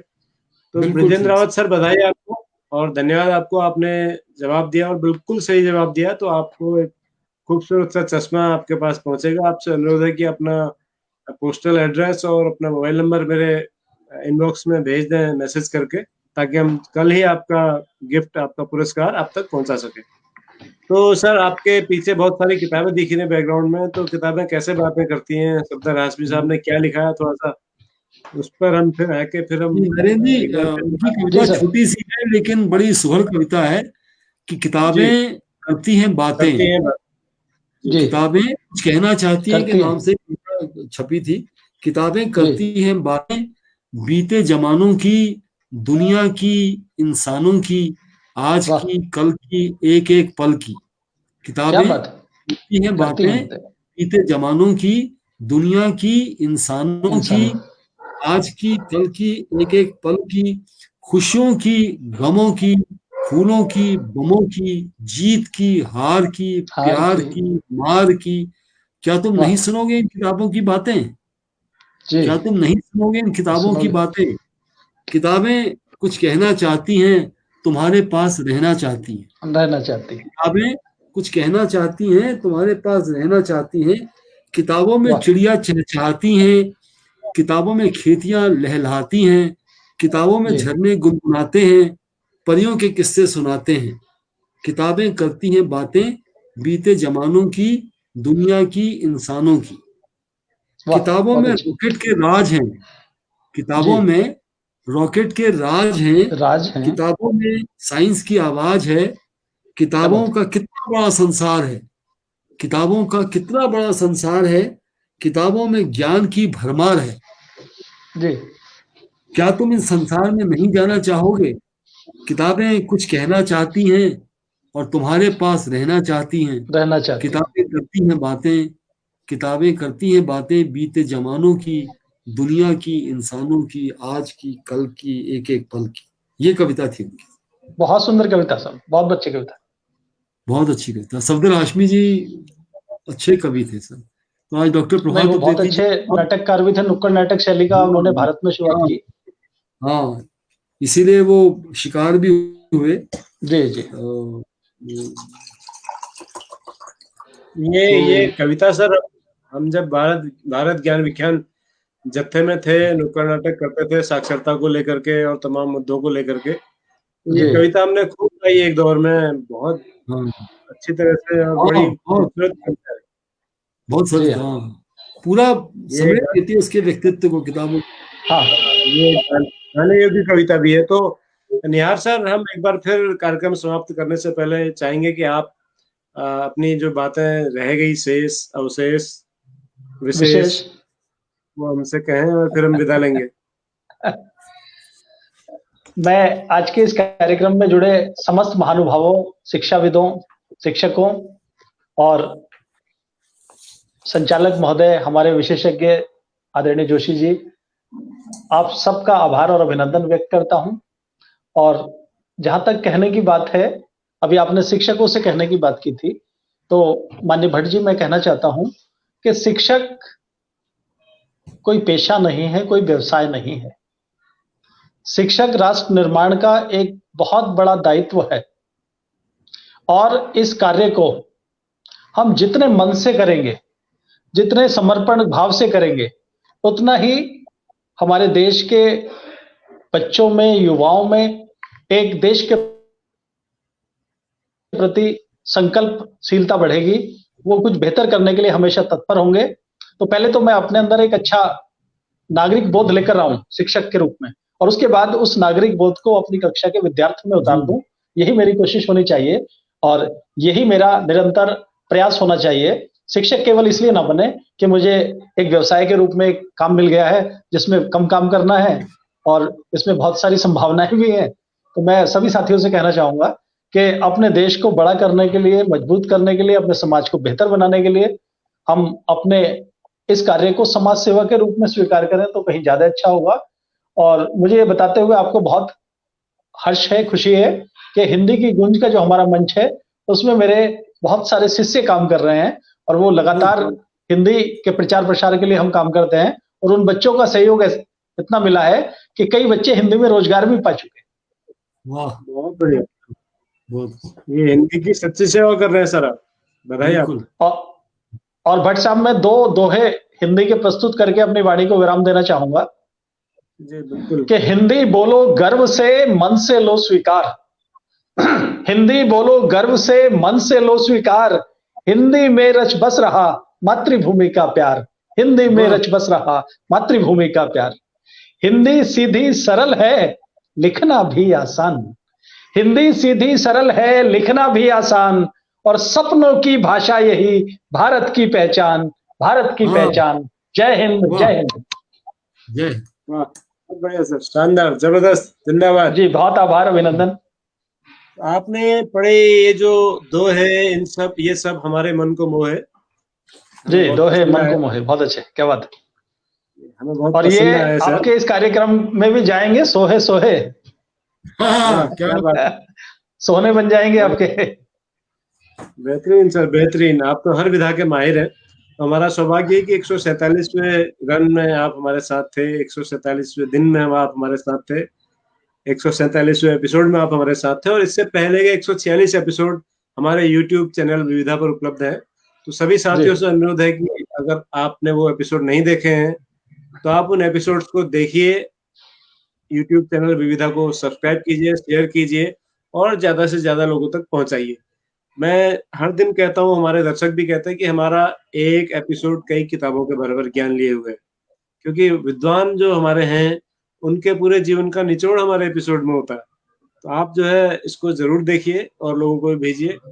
इन्हीं शब्दों के साथ मैं आपको बताना चाहूंगा कि कल शाम 7 बजे 148वें रन के लिए हमारे साथ होंगे बागेश्वर उत्तराखंड से डॉक्टर कुंदन सिंह रावत जी, जो खुद भी साहित्यकार हैं, आज के हमारे साहित्यकार, शिक्षक मित्र, साथी, वरिष्ठ अध्यापक की तरह। तो कल डॉक्टर कुंदन सिंह रावत बागेश्वर से हमारे साथ होंगे 148वें दिन। और परसों बहुत खास मेहमान एक और हमारे साथ होंगे, जैसा मैंने बताया, प्रोफेसर DR पुरोहित साहब। वो हिमाचल शिमला से हमारे साथ जुड़ेंगे, मूल रूप से उत्तराखंड के रहने वाले हैं पुरोहित साहब। और उनकी बेटी अभी IPL में कमेंट्री कर रही है सर, दुबई में जो IPL चल रहा है पंजाब में। जी, तो बहुत ही टैलेंटेड परिवार है। परसों हम जानेंगे उनसे, बहुत एनसाइक्लोपीडिया है अगर उत्तराखंड की हम बात करें। तो कल शाम 7 बजे मिलते हैं द टीचर शो के 148वें एपिसोड में डॉक्टर कुंदन सिंह रावत जी के साथ। हम आज के मेहमान हमारे निहार सर का बहुत बहुत आभार ज्ञापित करते हैं, बहुत बहुत धन्यवाद करते हैं, साथ में रजनीकांत शुक्ला जी का, जोशी सर का, बहुगुणा सर का, हेमंत बिस्ट सर का, और जो भी दर्शक जो इस शो को देख रहे हैं या नहीं देख पा रहे हैं किसी वजह से, उन सब के हम आभारी हैं। आज के लिए इतना ही। कल शाम 7 बजे फिर आपसे मुलाकात होगी। तब तक के लिए नमस्कार, शुभरात्रि। जी धन्यवाद, नमस्कार नमस्कार। द टीचर्स जय हिंद, जय शो। भारत। जय भारत।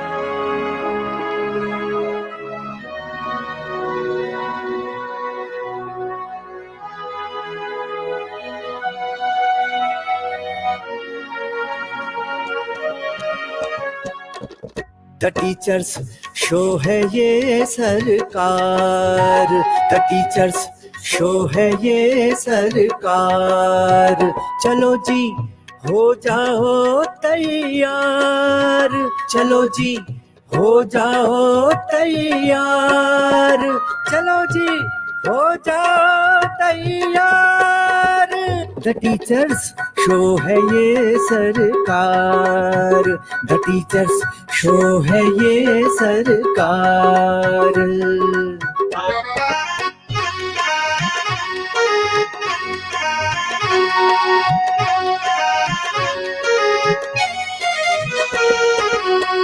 यहाँ हर टीचर सरकारी है और ये सबसे असरकारी है, असरकारी है।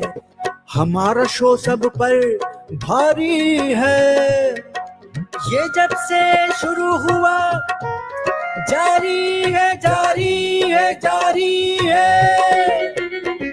द टीचर्स शो है ये सरकार। चलो जी हो जाओ तैयार, चलो जी हो जाओ तैयार। द टीचर्स शो है ये सरकार, द टीचर्स शो है ये सरकार, द टीचर्स शो है ये सरकार। The teachers show.